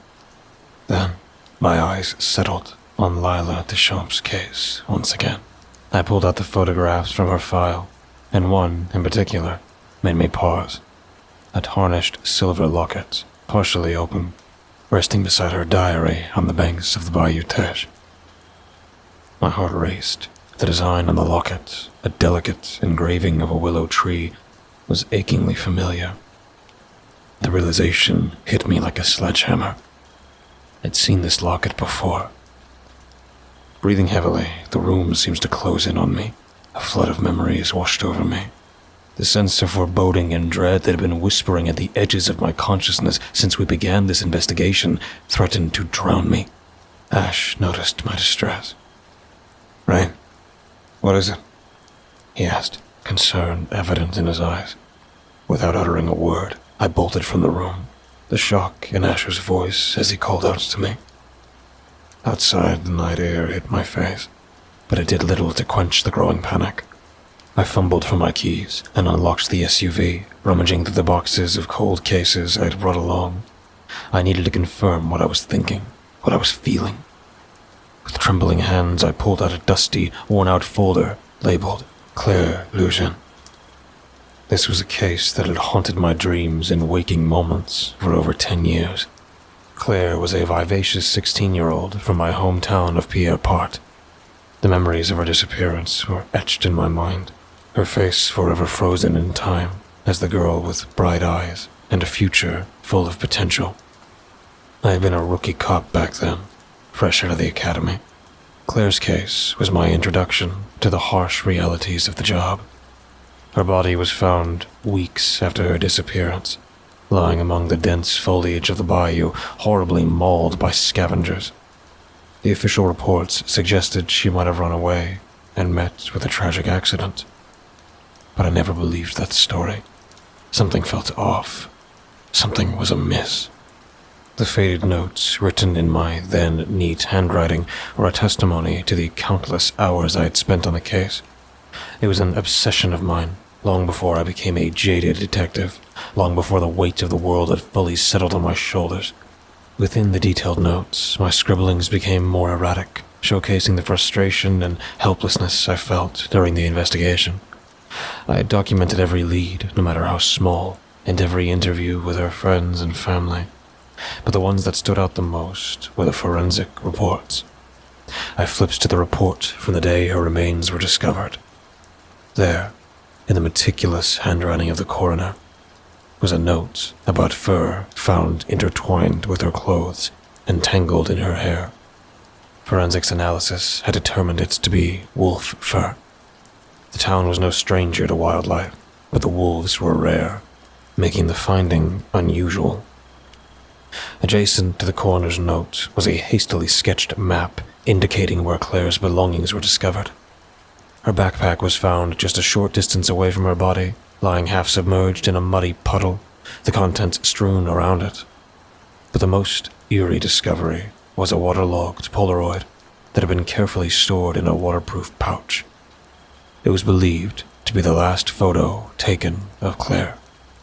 I pulled the reproduction of the photo from the folder, the image still capable of turning my veins ice cold. Claire stood alone in the bayou, her expression a stark contrast to the beautiful, natural backdrop. Her once radiant eyes were now wide with fear, the bright gray hue dulled by the horror, pleading for help. Her disheveled brunette hair was wild and tangled, as though she had been running or struggling. Her mouth was slightly agape, lips quivering, as if she had been screaming moments before the picture was taken. But what truly added a layer of unease was the shadow cast behind her, elongated and distorted, a sinister presence lurking just outside of frame. The shape was undoubtedly that of a person, presumably the one who had taken the picture. Her killer. The haunting photograph left me breathless, but as I looked closer, I recalled more discrepancies that made my heart race faster. Claire was dressed in a simple black dress, its delicate lace contrasting sharply against the oppressive backdrop of the bayou. But according to testimonies from her family, Claire had never owned a dress like that. Why was she wearing it, and where had it come from? However, the most important detail was the absence of the locket around her neck. A treasured gift from her sister. Claire never took it off. It was her safety net, her connection to family even when she was away from them. With a shaky hand, I compared the photo of Claire's locket, which had been documented in her belongings list, to the photo of Lila's locket. It was a match. The intricate design of the willow tree, the small dent on the bottom right, everything. This wasn't just a coincidence. Claire Lupin was one of Lupin's earliest victims. Suddenly, all those seemingly random trinkets made sense. I realized they all belonged to previous victims. They were trophies, displayed with the new victims as a taunt, a cruel game he played with investigators. My chest tightened and the world seemed to blur around me. Realization crashed down in waves as the past and present collided. The file in my hand felt heavy, the weight of Claire's memory bearing down on me. My breaths came in short, ragged bursts as the looming feeling of dread threatened to consume me. My senses tingled with unease. I felt a palpable sensation of being observed. With the case files scattered around me, I scrambled to turn on the flashlight. I always kept it in the glove compartment. The strong beam cut through the darkness, casting eerie shadows over the thick, swampy trees and water's edge. The bayou at night was a symphony of crickets, frogs, and the occasional splash, but it had fallen eerily silent. I slowly moved the beam, methodically scanning the area, trying to spot anything out of place. There, my light caught a figure. At the edge of the bayou, someone, appeared to be crouched down, moving unnaturally on all fours. It looked like a man, but the way he moved was more animal than human. He was draped in what appeared to be a large fur coat, which seemed to merge and camouflage with the surrounding vegetation. But the most chilling sight were the eyes. They gleamed, reflecting my flashlight beam in an almost predatory manner. For a brief moment, our gazes locked, and the very atmosphere seemed to freeze. Lupin, I shouted, trying to mask the tremor in my voice. Instead of responding, the figure let out a guttural sound, somewhere between a growl and a laugh. And then, with a speed that was deeply unsettling, he turned and bolted further into the bayou. Without thinking, I drew my pistol from its holster and sprinted after him. The dense undergrowth scratched against my skin as I pushed through, my boots sinking into the mud with each step. The flashlight in my left hand bounced wildly, creating an ever-shifting play of light and shadow ahead. The figure remained just out of reach, a fleeting shadow darting between trees. His movements were so erratic that it felt like chasing a phantom. With every rustle, splash, or snap of a twig, my heart raced faster, adrenaline pumping through my veins. Suddenly, the ground gave way beneath me. I tumbled down, splashing into the stagnant waters of the bayou. I tried to regain my footing, but the sludgy water and mud hindered my movement. My pistol slipped from my grasp, disappearing into the murk.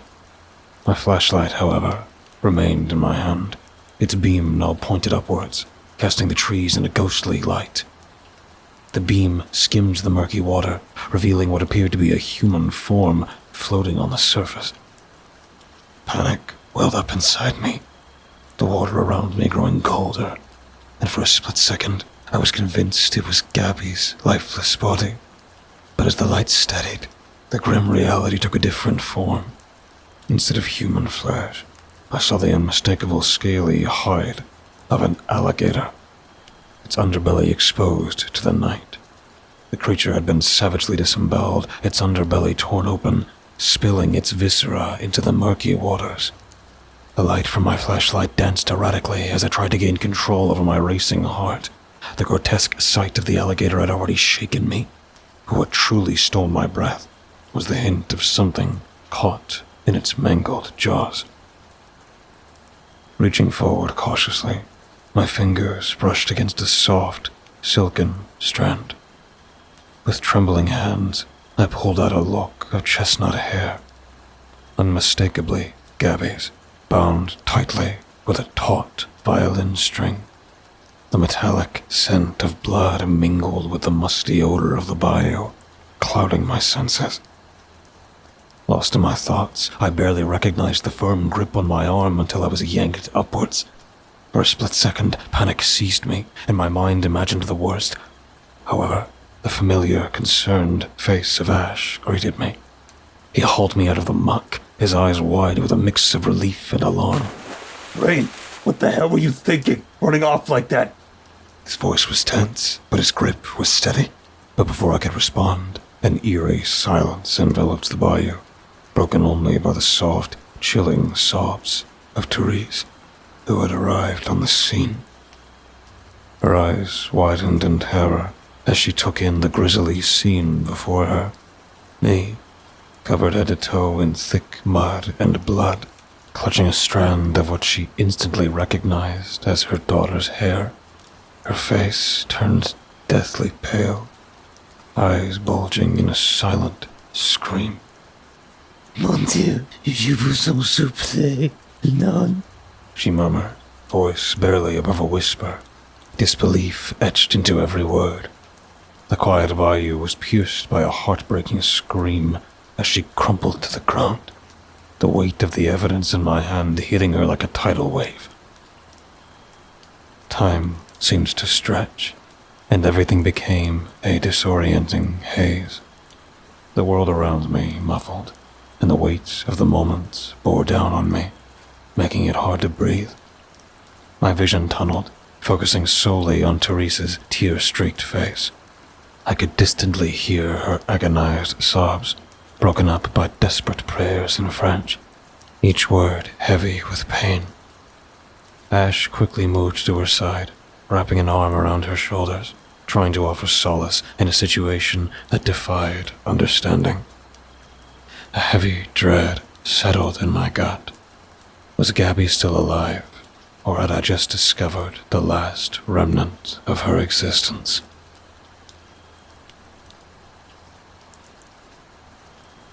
Part 5. The restlessness of the Bayou night was palpable. Despite the pressing need to rest, neither Ash nor I could find a moment's respite. The chase had led us deeper into the swamp, but Lupin's trail had vanished, as if swallowed by the mire itself. As dawn's first light broke over the horizon, we found ourselves back at the makeshift command post, poring over boxes of evidence. We began the painstaking process of consolidating the evidence we had gathered so far. We worked relentlessly, fueled by Teresa's anguish and the ticking clock. Drawing upon my NOPD experience and master's in forensic psychology, I began to create a comprehensive criminal profile. The piles of evidence seemed to stare back at me, challenging me to make sense of them. Each piece, from the haunting Polaroid of Claire to the locket, was a testament of Lupin's twisted psyche. Several factors pointed towards Lupin being a native of the region, perhaps even having a deep-rooted connection to the Bayou itself. His intimate knowledge of the terrain and ability to disappear into it were evidence of this. His methods had always been sophisticated, hinting at an intimate knowledge of human anatomy. His proficiency in dispatching his victims was almost surgical. The manner in which he eluded capture showcased a mind that reveled in the macabre, tormenting his victims and their families long after their deaths. This was not just about killing. It was a game, one he enjoyed immensely. Not only did he have a way of making the murders look accidental or like suicides, but he also seems to have a clear preference for victims, young brunettes of Cajun descent. He was intelligent and adept in both physical pursuits and intellectual challenges. The nature of the crimes suggested a familiarity with medicine. Piecing this together with the fact that most of his victims were pregnant teens led me to a chilling hypothesis. Lupin was luring these girls under the guise of providing medical aid, most likely abortions, only to turn their desperate circumstances into a twisted game. Ash and I compiled a list of medical professionals in the region who matched our profile, narrowing it down by age, speciality, and other relevant factors. After hours of painstaking research, cross-referencing, and elimination, only one name remained on our list: Rainier Delacroix. A prominent surgeon who had become a recluse in 2010 for nebulous medical reasons. Quiet talk suggested a hereditary medical condition that had perhaps forced him out of mainstream practice. It was an unsettling yet oddly fitting element, given the sadistic games Lupin enjoyed. Delacroix filled the profile almost too perfectly. He matched Lucien's physical description. His timeline aligned almost seamlessly with a series of crimes, and the dark cloud of his sudden retreat from medicine only added to our suspicions. Moreover, he had grown up in this Bayou region, which explained his almost supernatural ability to navigate its treacherous terrain. Despite having narrowed down our suspect list to Rainier Delacroix, a new problem emerged. Nobody actually knew his current whereabouts. His family was estranged, former colleagues knew nothing, and the local authorities had no recent records of him. It was as if he'd vanished into the very swamp we suspected him of haunting. In the midst of our search, a pattern in the disappearances began to crystallize. Overlaying the locations of Lupin's suspected activities on a map, a circle formed, encompassing a specific remote area of the bayou. It was as if he was operating out of a central location, a hidden lair. My mind raced back to Gabby, whose mysterious voicemail had included cryptic mentions of the face of the bayou and blood moon on the water. I revisited the sketches in Gabby's notebook, haunting drawings of twisted trees, jagged landmarks, and an eerily detailed full moon reflecting over a body of water. In a moment that felt more like divine intervention than deductive reasoning, it clicked. Connecting the dots between the sketches and the mapped disappearances, I suspected that the face of the bayou Gabby referenced might be a specific landmark or topographical feature. Given the detailed drawing of the moon reflecting on water, I guessed that this face was likely a body of water with a distinctive shape or pattern. Using satellite images and topographical maps of the bayou, we zeroed in on a uniquely crescent-shaped pond, eerily resembling a face when illuminated by the moon, with the full moon's reflection forming an eye. We hypothesized that this face was the location Gabby alluded to in her voicemail. Further research revealed an obscure piece of Bayou folklore about the Blood Moon Pond. Locals believed that during certain times of the year, the pond's waters turned a deep, blood-red hue under the full moon. It was a long shot, but the best one we had. As I sat there, digesting the gravity of our findings, I realized that the noose was tightening. We had a name, a face, and enough circumstantial evidence to move forward. I stared at Lupin's photo. As I peered into the abyss that was his marsh green eyes, the abyss seemed to peer back at me, armed with a growing body of evidence and a newfound sense of purpose. Ash and I began preparations for what could be the final encounter with Lupin. As I checked each piece of equipment, my mind couldn't shake off the thought of how uncannily agile and fast Lupin had shown himself to be. The way he navigated the treacherous bayou, the way he seemed to disappear into the shadows, it all seemed almost supernatural. Chilling tales from my childhood infiltrated my thoughts. "Ash," I began, "do you know what a Rougarou is?" My voice was heavier than I'd intended. He glanced at me, his normally steely eyes reflecting a hint of uncertainty. "No. Am I supposed to?" "It's like the Cajun werewolf. Something parents tell kids to get them to behave," I explained, realizing how ridiculous I sounded as soon as the words left my mouth. Okay. What does that have to do with anything?" Ash asked, perplexed. "There's something about Lupin. The way he moves, how he disappears. It's just unnatural," I admitted, recalling my brief but terrifying encounter with him. Ash paused, assessing the implications. "You think he's what? Some kind of monster?" "I don't know. Maybe there's a hint of truth in those tales. Maybe there's something more to him than just a deranged human," I replied. Ash cocked his Benelli M4 shotgun, letting the sound punctuate the silence. "Well, whether he's a man or monster, anything can be taken down with enough bullets." The sentiment was reassuring, and I couldn't help but agree. Regardless of Lupin's true nature, our resolve was unwavering. We were there to put an end to his reign of terror, once and for all.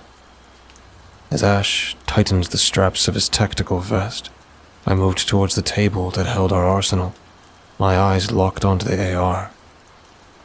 Picking up the firearm, I felt a surge of conflicting emotions. In my hands, the gun weighed not just in pounds, but also in memories, haunting echoes of my past, where the line between justice and violence seemed to blur more often than I'd like to admit. Closing my eyes momentarily, I could see each of the victims' faces, forever frozen in time. My fingers involuntarily squeezed the rifle harder. I could feel my pulse quicken, the familiar burn of tears threatening to spill. What consumed me now, even more than the desire to find Gabby, was a fiery, unyielding bloodlust. The rawness of that emotion was almost overpowering. The desire for vengeance burned in my veins, a yearning that I hadn't known I was capable of feeling. Delacroix's hideout fell within Vermilion Parish, a region of the bayou that was particularly isolated and difficult to navigate. It was as if the land itself had conspired to shield Lupin's dark activities from the prying eyes of justice.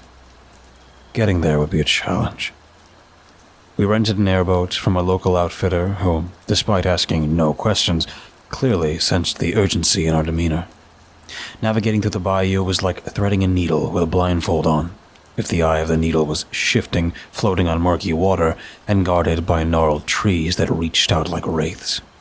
As the airboat hummed softly through the bayou, Ash retrieved the drone from its case, a compact machine equipped with the latest in infrared technology. The drone was designed to pick up heat signatures even in the most challenging environments. Taking a moment to calibrate, Ash sent the drone skyward. Its whirring blades were soon muffled by the thick canopy overhead. We both watched intently as the drone relayed a live feed to Ash's tablet. As it hovered above the Blood Moon Pond, the screen displayed a complex network of waterways leading to a hidden clearing, seemingly obscured from view by deliberately placed vegetation. Central to this clearing was a series of ramshackle structures made of wood and moss, half submerged in water, closed off by a fence. "Look at that." Ash's voice held a note of trepidation as a faint heat signature appeared on the screen. It was huddled and stationary, likely restrained. My gut told me it was Gabby. Ash wasted no time in formulating a tactical approach. His fingers danced over the drone controls, carefully mapping out the compound's layout and noting potential points of entry and escape routes. He assessed the landscape's topography, identifying vantage points and possible ambush locations. With the drone hovering at a safe distance, Ash pointed out the dense clusters of reeds and marshlands to the compound's west. This natural barrier would mask our approach, allowing us to get close without detection. He also identified a small clearing to the east, which could serve as an emergency extraction point if things went south. Our hearts pounded. We left the airboat camouflaged under a copse of gnarled cypress trees. We'd synchronized our wristwatches, and as we navigated our way through the thickets and muddy pools, each step became an intricate dance, measured, timed, calculated, to bring us closer to the lair of an unknown adversary. A palpable tension filled the air, stifling as the heavy humidity of the bayou itself. With night vision goggles in place and our firearms at the ready, we began our cautiously planned approach towards the compound. The reeds seemed to part reluctantly as we made our way through them, as if nature itself was warning us away. A surreal stillness permeated the environment, like we'd stepped into a vacuum devoid of sound. Not a frog croaked, not an insect buzzed, only the distinct murmur of the swamp as if it were holding its breath. With the drone's feed as our guide, we approached the compound cautiously. Ash, drawing on his marine training as a former platoon commander in Iraq, took the lead. Moving swiftly yet silently, he deftly navigated the uneven terrain, signaling instructions with hand gestures, a language I had become fluent in during our time together. And then, there it was, Lupin's compound, looming out of the shadows like a dark, festering secret. The fence was camouflaged to blend into the surrounding vegetation, the entryways shadowed recesses hard to discern from natural caves. Signaling to Ash, we took positions among the dense reeds. He hunkered down in a crouch, his fingers lightly brushing the shotgun's trigger, while I took out a pair of wire cutters to sever the fence. One snip, then another, and a hole appeared, just large enough for us to pass. As I stepped through the opening, an acute sense of unease washed over me, a gut instinct screaming that something was horribly amiss. The smell of decay was thick in the air, mingling with an undercurrent of something metallic, perhaps blood. We passed makeshift totems, twisted effigies made of branches, dark features that would look like human bones, silently watching our advance. Drawing ever closer to the compound's heart, each step was a deliberate choice, both to minimize noise and to strategically place ourselves out of the direct line of sight. Though the air was thick and heavy, we breathed shallowly, not wanting our breath to give away our location. The drone had showed us that the hut was nestled next to the Blood Moon Pond, and it was this landmark that guided our advance. The moonlight filtered through the thick canopy above, casting eerie, dancing shadows upon the water's surface. We kept low, using the shadows as our cloak, our senses heightened to detect the slightest anomaly. The sudden sound of a violin pierced the heavy air, ethereal and haunting, like the mournful wail of a lost soul. For a moment, I thought I was imagining it, that my frayed nerves had finally crossed the line into delirium, but Ash heard it too. His eyes met mine, and a single nod confirmed that the music was real. We moved towards the sounds, our weapons ready, and yet each step was taken with an almost reverential care, as if not to disturb the laments that unfolded in the form of delicate violin notes. With each stride, the aroma of decay and rust seems to give way to the scent of damp wood and fresh soil, almost as if we were walking into a different world entirely. There, by the lake, bathed in the ghostly light of the moon, was Gabby, huddled on the ground. Her posture was that of a broken bird, a tattered angel with clipped wings. She was gagged, her hands bound, but they afforded her just enough mobility to hold her violin, to coax out a melody that was heartbreaking in its beauty. I recognized it as the same violin her father had given her as a child. As we approached, I saw the extent of her ordeal. Her clothes were torn, and cuts and bruises marred her exposed skin. As my eyes met Gabby's, I felt a tidal wave of relief and horror wash over me. Her amber eyes, wide, darting, terrified, weren't just focused on me. They were looking past me, above me. Her muffled pleas became more urgent, a sharp sound that twisted my insides like a knife. I knew what she was trying to say. He knew you'd come. He's been expecting you. Turning around, I found myself looking up, right into a face I'll never forget. Delacroix, or what had once been a man by that name, was unrecognizable. Towering over us, his form was a grotesque blend of man and beast, with elongated limbs and fur matted with swamp water and grime. His eyes glowed an unnatural, phosphorescent green, and his mouth, a gaping maw of jagged teeth, snarled in a symphony of low growls and guttural utterances. He looked less like the werewolves of old myths, and more like a creature torn from the pages of an eldritch horror, a monstrous chimera of land and sea creatures, as if the swamp itself had given birth to this aberration.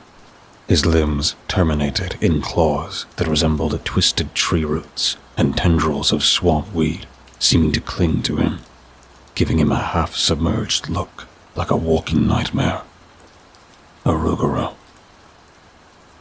My fingers tightened around the trigger of my AR, locking eyes with this monstrosity. My mind couldn't process what it was seeing, but my body moved on instinct. Bullets erupted from the barrel, tearing through the humid air toward Delacroix, or Lupin, or whatever unholy name this abomination deserved. Ash's shotgun joins the symphony of violence, both of us emptying our magazines in the span of a few breaths. The bullets struck the beast, but instead of falling, he seemed only to wince, as if we were no more than gnats causing a brief irritation. He lunged, and in a blur of speed and ferocity that defied logic, claws slashed through the air. The claws descended with a speed and force that seemed to defy the laws of physics, raking across my armor and cutting through the material like butter. I moved out of the way quickly enough to prevent the claws from slashing into my flesh. Ash yelled, Rain, get down! shoving me aside with a force that sent me sprawling into the mud, knocking my night vision goggles off. Ash moved like lightning, his shotgun roaring again, aiming for Lupin's head. Get away from them! He snarled. Lupin swiveled, his attention drawn by the new threat. The beast lunged at Ash, the two colliding in a whirl of movement too quick to follow with my naked eyes. I heard Ash shout, a primal sound filled with rage and fear as Lupin's claws found their mark. Ash screamed out, a sound of raw agony that pierced my soul. Lupin's claws sank deep into Ash's side, lifting him off the ground as if he were nothing more than a rag doll. With a snarl that echoed in the still night, the Lupin flung him. Ash's body arced through the air before crashing into the marsh with a sickening thud. Ash disappeared into the murky water, submerged in a tangle of reeds and shadows. No sound came, no bubbles broke the surface. The marsh seemed to claim him, leaving only ripples that faded into a haunting stillness. Before I could move, Lupin was on me, snarling. With a flick of his monstrous claw, he ripped the rifle from my grasp, the force dislocating my shoulder with a sickening pop. I screamed more from the horror of what had just happened to my husband than from my own pain. The monster pinned me to the ground, his claws digging into the earth on either side of my head, his foul breath hot against my face. My thoughts were a jumble of fear and revulsion as I lay helplessly beneath Lupin's fuming embrace. He ran his tongue along the nape of my neck. His snout buried itself into my disheveled hair. "Je m'appelle Brune. I love a beautiful brunette," he whispered disgustingly into my ear. I was suddenly aware of his hands tearing at my clothing, his rasping claws stripping me bare, groping my body. In his haste, his claws pricked my skin, sending ripples of pain coursing through me. He seemed to be savoring every moment. The knowledge that this creature meant to do me harm, to corrupt and take pleasure in my suffering before inevitably snuffing out my life, filled me to the brim with an all-consuming rage. With every muscle in my body tensed, my fingers scrabbled across the ground, desperately seeking something, anything that could turn the tide of this nightmare. Then, I felt it. The cylindrical shape of the flashbang grenade still attached to my shredded tactical vest.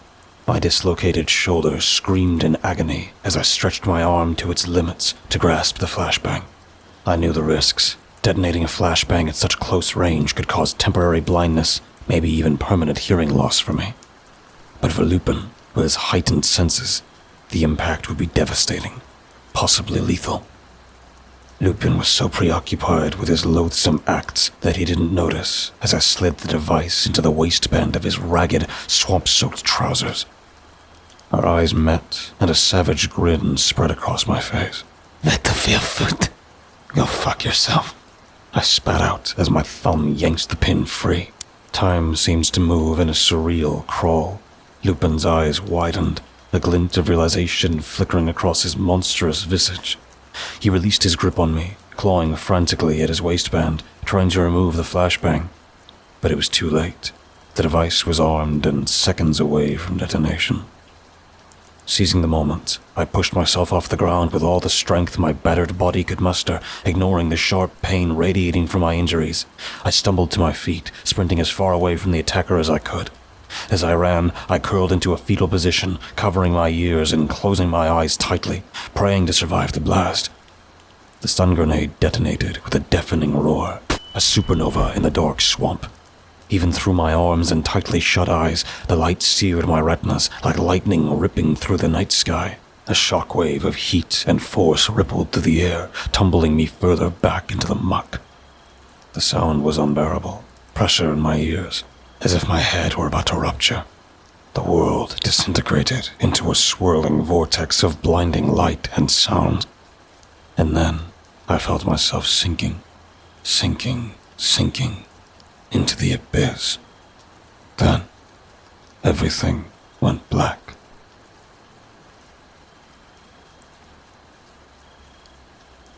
Part 6. Groggy and disoriented, I slowly regained consciousness. My ears were ringing, a relentless tinnitus that seems to cloud my entire awareness. My vision was awash with splotches of glaring white like a photographic negative. The flashbang had done its job, and then some. As the world came into focus, a series of sensations bombarded me. The musky smell of damp wood, the stickiness of the swamp, mud on my skin, and a sharp, sickening pain in my dislocated shoulder. Gradually, shapes started to form in the haze before my eyes. Gabby's face, gaunt and hollow, materialized in front of me. Are you okay? She whispered. Her voice was shaded with worry. It took me a moment to realize she was speaking. My ears still felt like they were stuffed with cotton. I opened my mouth to respond, but my stomach churned violently. Gabby seemed to anticipate this, swiftly handing me a bucket. I barely had the time to lean over before I vomited, my insides twisting painfully. Setting the bucket aside, I couldn't help but notice the stench that now mingled with the overpowering odors of the hunt. It was then that I realized what the bucket had been used for. Gabby had been in captivity for weeks. Is Ash, is my partner okay? I asked Gabby, a sense of urgency hardening the edges of my voice. Her eyes met mine, and the grimness in her tone didn't need to be spoken. I don't know, she said. It was too dark. I couldn't see well. That wasn't the answer I wanted to hear, but it was the only one I had. My night vision goggles had been knocked off in the chaos, and I hadn't actually seen Ash's body hit the water. There was no confirmation, no certainty, just an agonizing void of unknowns. I refused to fill that void with the worst-case scenario. I couldn't let myself believe that Ash was dead. I couldn't even comprehend a life without him. Suddenly, guilt crashed over me like a wave. I'd been a loose cannon, like Ash said, taking unnecessary risks, letting my own demons dictate too many of our moves. Had my reckless behavior finally caught up to me, costing me the person I love most in the world? I forced those thoughts to the back of my mind. This wasn't the time. Survival, mine, Gabby's, and hopefully Ash's, was the immediate concern. Forcing myself upright despite the intense pain in my shoulder, I looked at Gabby. My name's Rain. Your mama asked me to find you. A knot of emotion seemed to catch in her throat at the mention of her mother. Gabby's eyes filled with tears, both hopeful and devastated. Mama, I missed her so much. She choked out. Feeling the adrenaline still coursing through my veins, I braced myself against a wooden beam, my dislocated shoulder screaming in protest. I took a deep breath, gripping a low-hanging rafter tightly in my uninjured hand. The pain was a searing fire, and I needed to extinguish it now, more for the sake of function than comfort. I was useless in this condition. Oh, what are you doing? Gabby's voice trembled, her eyes widening as she caught on. Putting my shoulder back in place. Don't worry, I've done this before. I tried to reassure her, although the cold sweat on my brow likely betrayed my stoicism. Turn away if you have to. This isn't going to be pretty. With a grimace, I positioned my shoulder under the rafter and used my good arm to apply downward pressure. The pain crescendoed sharp and intense, pushing through every fiber of my being.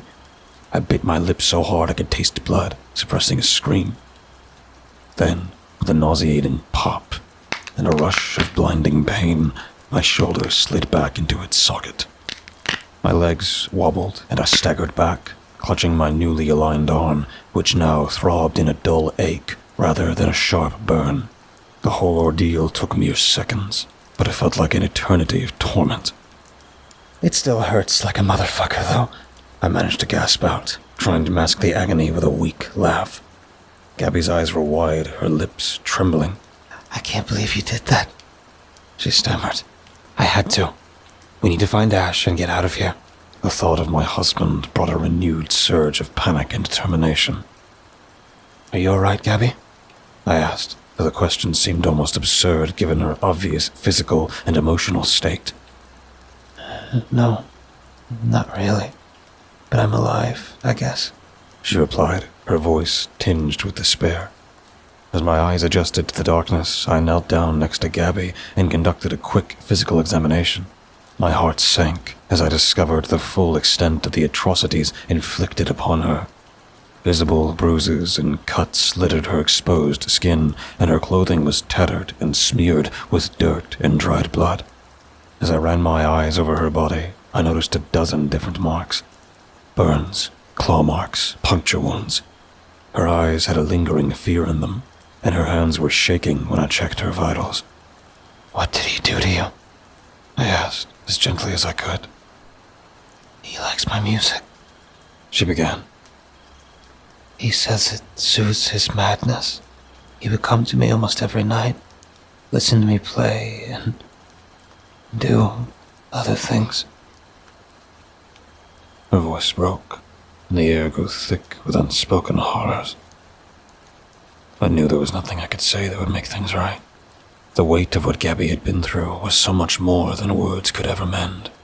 I reached out and pulled her into a tight embrace, feeling her body shake with quiet sobs.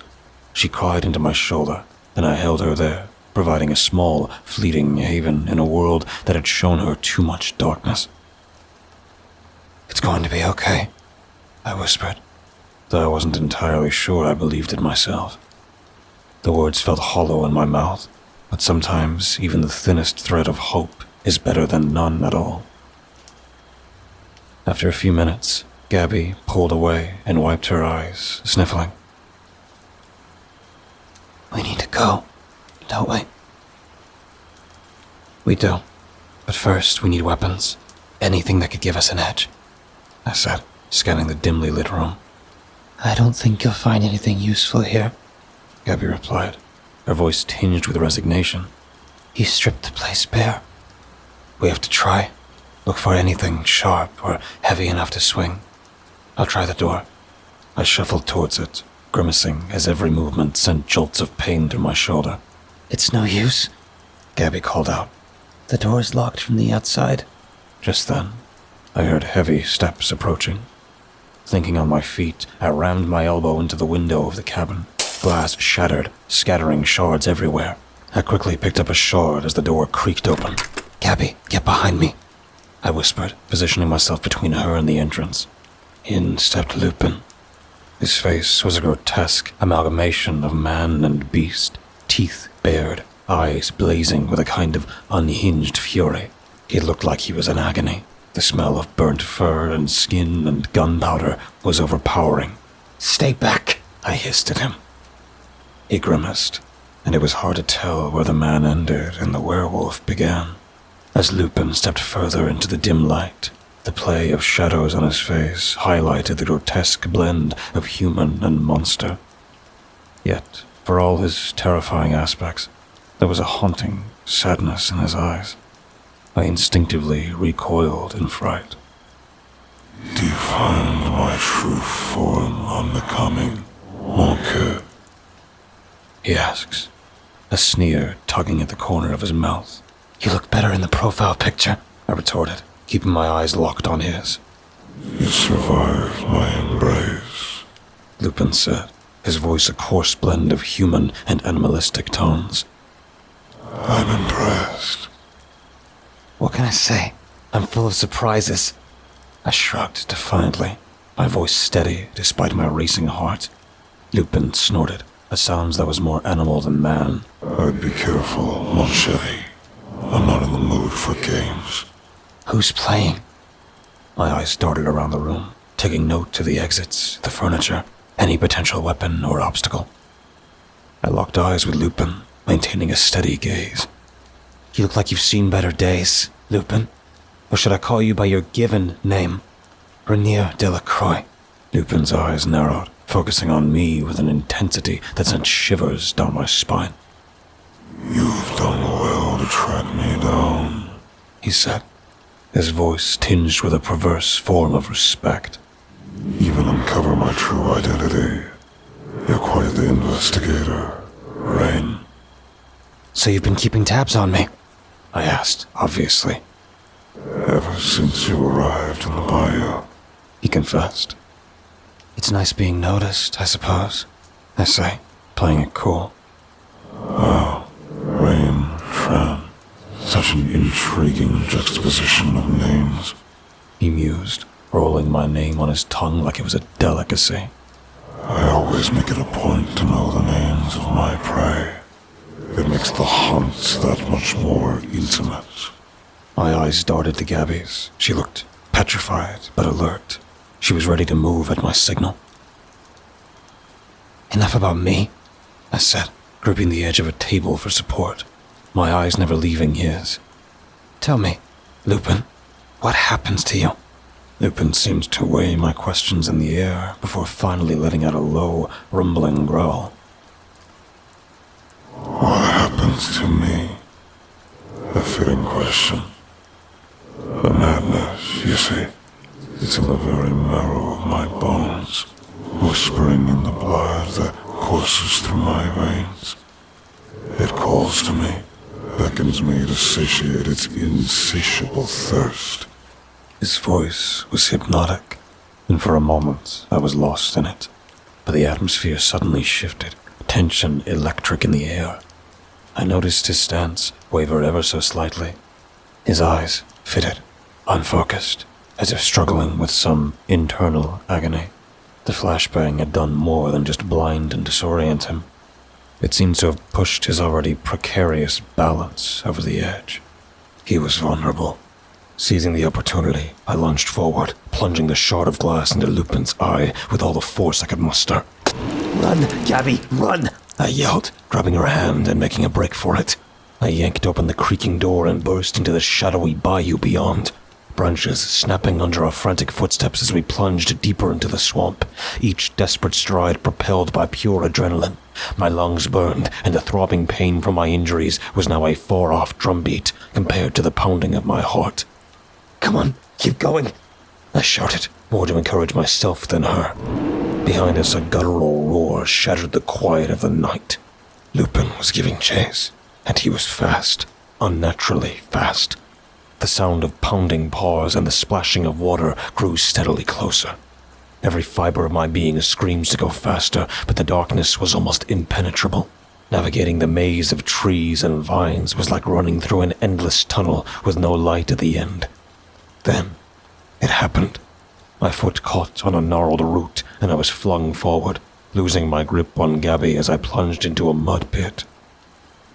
Struggling to pull myself free, the muck sucked at my legs like quicksand, bogging me down further with every futile effort. Gabby, go! Run! I screamed, even as I felt the ooze reach my waist. No, I won't leave you, she cried, but her voice was cut short by the snarling growl that erupted from the darkness behind us. Lupin lunged into view, his features now an ever more horrifying blend of man and beast. His uninjured eye was a molten cauldron of rage and madness. Summoning every last reserve of strength and determination, I gripped another shard of glass I'd kept in my pocket. If I was going down, I wouldn't go down easily. I'd make sure to give Lupin something to remember me by, to carve a part of me into him as he had done to so many others. Just as Lupin's muscles tensed for the deadly pounce, a series of gunshots reverberated through the swamp, loud as thunder. The bullets tore into his flesh, sending him tumbling sideways into the mud, a pained howl tearing from his throat. For a split second, time seemed to freeze, my heart pounding so loudly I could hardly hear anything else. In the shadowy maze of the swamp, a figure limped into view. Ash. My Ash. He was battered, bloodied, but very much alive. In his hand was a shotgun, its barrel still smoking. Our eyes met across the swampy clearing, and even though he looked as though he had just been through hell, his eyes sparkled with that familiar resolve. "Don't you dare get up," Ash warned, as Lupin struggled to rise. But the creature seemed hell-bent on continuing his rampage. His uninjured eye locked onto Ash with undulating hatred as he began to push himself up from the muddy ground, snarling. In a fluid motion, Ash closed the distance and aimed the shotgun point-blank at Lupin's rising form. Without a moment's hesitation, he pulled the trigger. The slug hit Lupin's arm with enough force to sever it at the elbow. The appendage fell into the muck with a sickening splash, and Lupin howled in pain and fury, finally slumping back into the mud, incapacitated. For a moment, the only sounds were our heavy breathing and Lupin's agonizing whimpers. Ash turned towards me, the corners of his eyes crinkling in a mix of relief and exhaustion. "Are you all right?" he rasped, his voice tinged with emotion. I wanted to leap into his arms, to cry out in joy and relief, but the mud still held me fast. "I've been better," I managed to choke out, my own voice tinged with disbelief that he was really there. Ash seemed to sense the urgency of the situation. Without a word, he extended his arm, gripping mine tightly as he pulled me out of the engulfing mud with a grunt of effort. My legs wobbled as I tried to regain my balance. I felt as if I'd just been plucked from the jaws of death itself. Ash quickly unslung the shotgun from his shoulder and handed it to me. Our fingers brushed for a split second as I took the weapon. There was no need for words. We both knew what had to be done. "Take Gabby and go," I told him, my voice barely above a whisper. "Get her to safety. I need to finish this." Ash glanced back at Gabby, who was trembling from head to toe, but seemed ready to move. He looked back at me, his eyes filled with a mixture of relief and sorrow, as if he knew that no matter the outcome, things would never be the same. "Rain," he started, but I cut him off. "Don't," I said, looking away. Just go. He hesitated for a moment longer before nodding, taking Gabby's hand and led her away, his footsteps receding into the dark labyrinth of the swamp until they were swallowed by the night. Turning back to face Lupin, I circled him cautiously, my finger on the trigger of the shotgun. Every step I took was laden with the weight of what had been lost, what had been suffered, and what might still be lost if I couldn't end this now. He was wounded, half sunk in the muck, his only remaining eye following me. Despite his incapacitated state, he looked dangerous, unpredictable. The monster in him was only inches below the surface, but I sensed something else, something almost human that was watching me, reading me. Tell me, Lupin, do you remember the names and faces of all your victims? I asked, my voice tinged with cold steel. His one remaining eye fixed on me, flickering with an emotion I couldn't easily identify. Guilt, maybe, or a warped form of regret. Why would you ask such a thing? His voice was raspy, strained. Answer me, I demanded, driving the heel of my boots into the open wound where his arm used to be. A scream of agony erupted from his throat, filling the swamp with the sound of his suffering. For a moment, I was sickened by the satisfaction that washed over me, a cruel pleasure in knowing that he could feel pain, that he wasn't invincible. His lips curled into a snarl, but the sounds that came out was more a whimper than a growl. Yes, He finally admitted. I remember them all. Their faces haunt my dreams. Their screams serenade my nightmares. Then you'll remember Claire Lucien, won't you? My voice was steady, but the name stirred a storm of emotion inside me. The flicker in his eyes changed, darkening as he processed the name. Claire, He said, almost whispering, as if the very name would shatter him. oh yes. The eyes that held a world too big for her small existence. A voice that should have sung lullabies, but instead only knew screams. My trigger finger twitched. Every fiber of my being screams to end him right then. What happens to her? My voice hardened, the shotgun feeling heavier in my hands.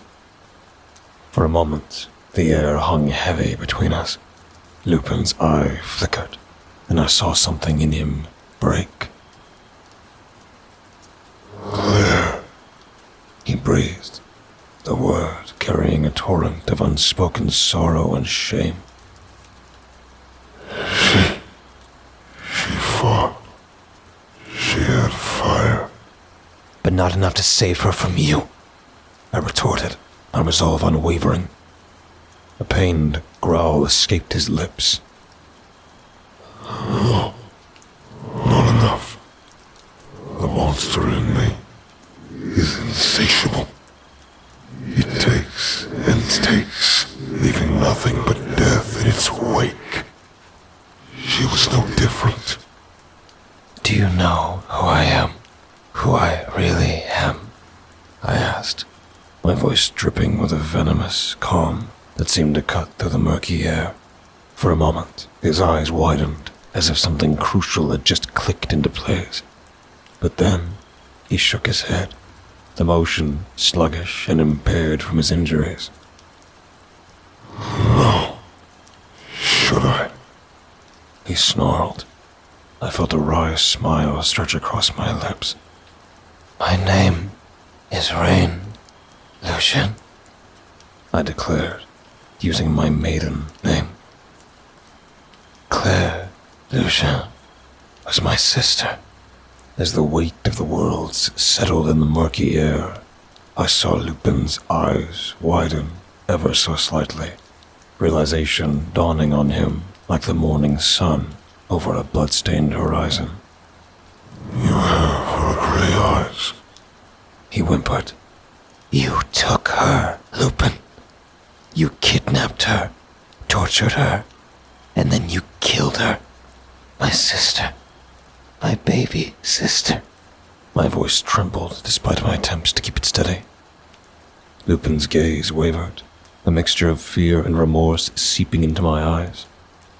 For a moment, he appeared more human than monster, and I wondered whether this sliver of humanity that seemed to surface was genuine.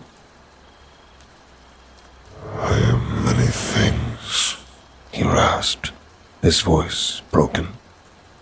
but there is a part of me, a part buried so deep inside, that remembers what it is to be human, a part that is disgusted by what I've done.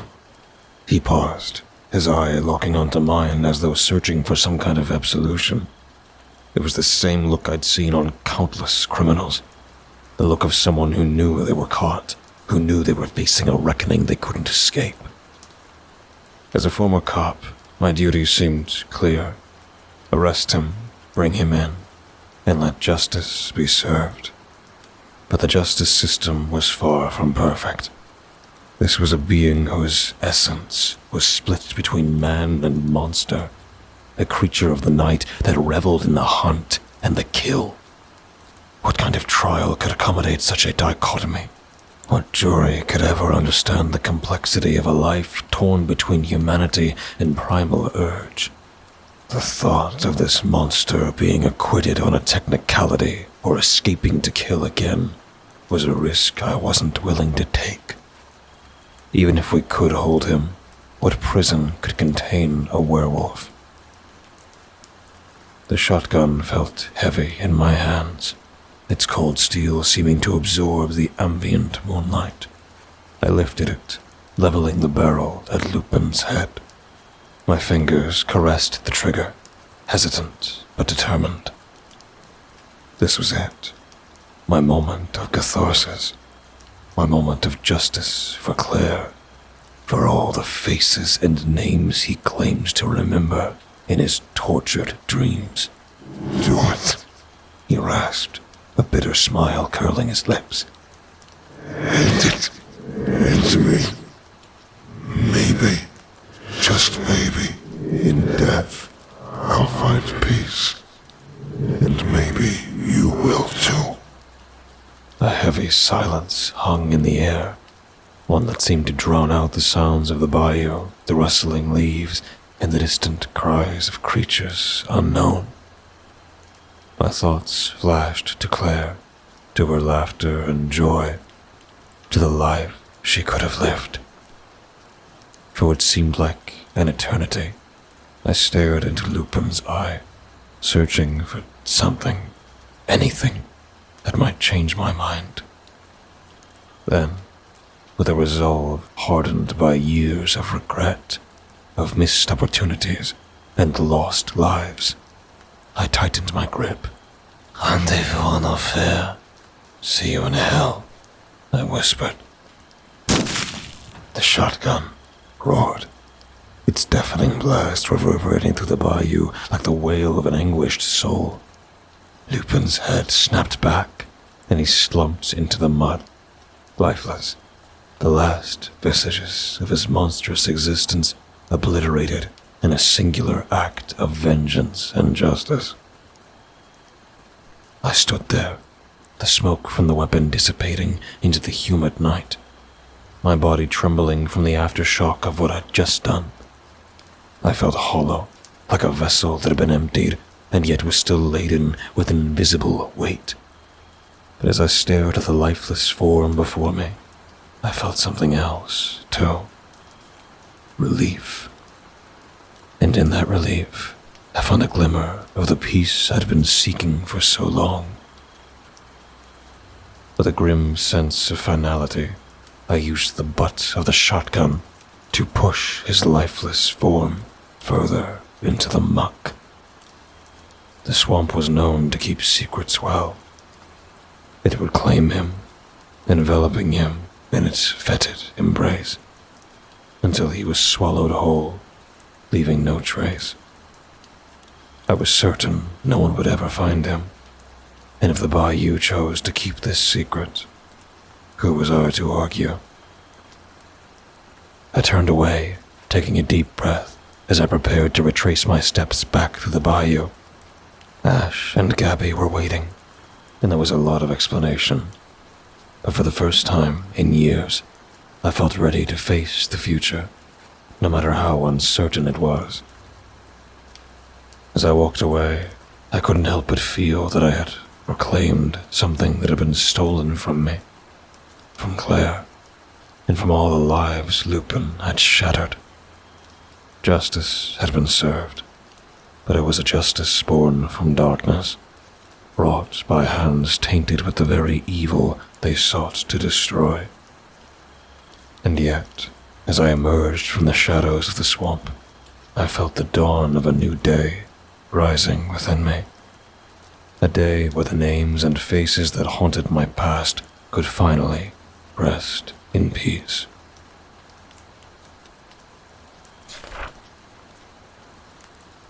I found Ash and Gabby on the edge of the swamp, the floodlights of the airboat illuminating their anxious faces as they saw me emerge from the darkness. Gabby rushed into my arms, tears streaming down her face. Is it over? She whispered, her voice tinged with hope and fear. Yes, I assured her, pulling her close for a moment before releasing her. It's over. We drove Gabby back to her home, where her mother, Therese, was waiting. The moment we pulled into the driveway, the front door burst open, and Therese sprinted toward me, enveloping her daughter in a hug so tight it seemed she'd never let go. Through her tears, she thanked us, her voice breaking as she expressed her gratitude. I don't know how I could ever repay you. Therese managed, her eyes meeting mine. You don't have to, I replied softly, then added, just take care of her. Returning to New Orleans, I resumed my relatively mundane life as a private eye. The days now consist of trailing cheating spouses, conducting background checks, and occasionally finding missing pets. Tasks that seem trivial compared to the recent events in the bayou. Yet, the regularity, the humdrum routine, is a comforting balm to my frayed nerves. Our physical wounds eventually healed, but the emotional ones still feel raw. Ash, my one constant, knows my traumas better than anyone else. He never presses for details, never pushes me into revealing the dark moments that haunted my dreams.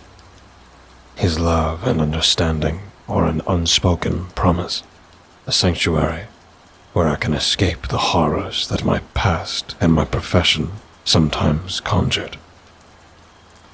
Late at night, when sleep evades me and the faces of the lost wander through my thoughts, Ash will pull me close. We'll lay there in the darkness, two souls finding solace in the simple act of being together, of being alive. You okay? He'll often whisper. Yeah, I'll answer, though okay is a relative term. How can I ever be entirely okay? In the stillness of the night, as I drift between the waking world and the realm of dreams, a low growl resonates from the depths of my soul, a haunting echo that wasn't there before, a primal urge that calls me to the bayou. Rain.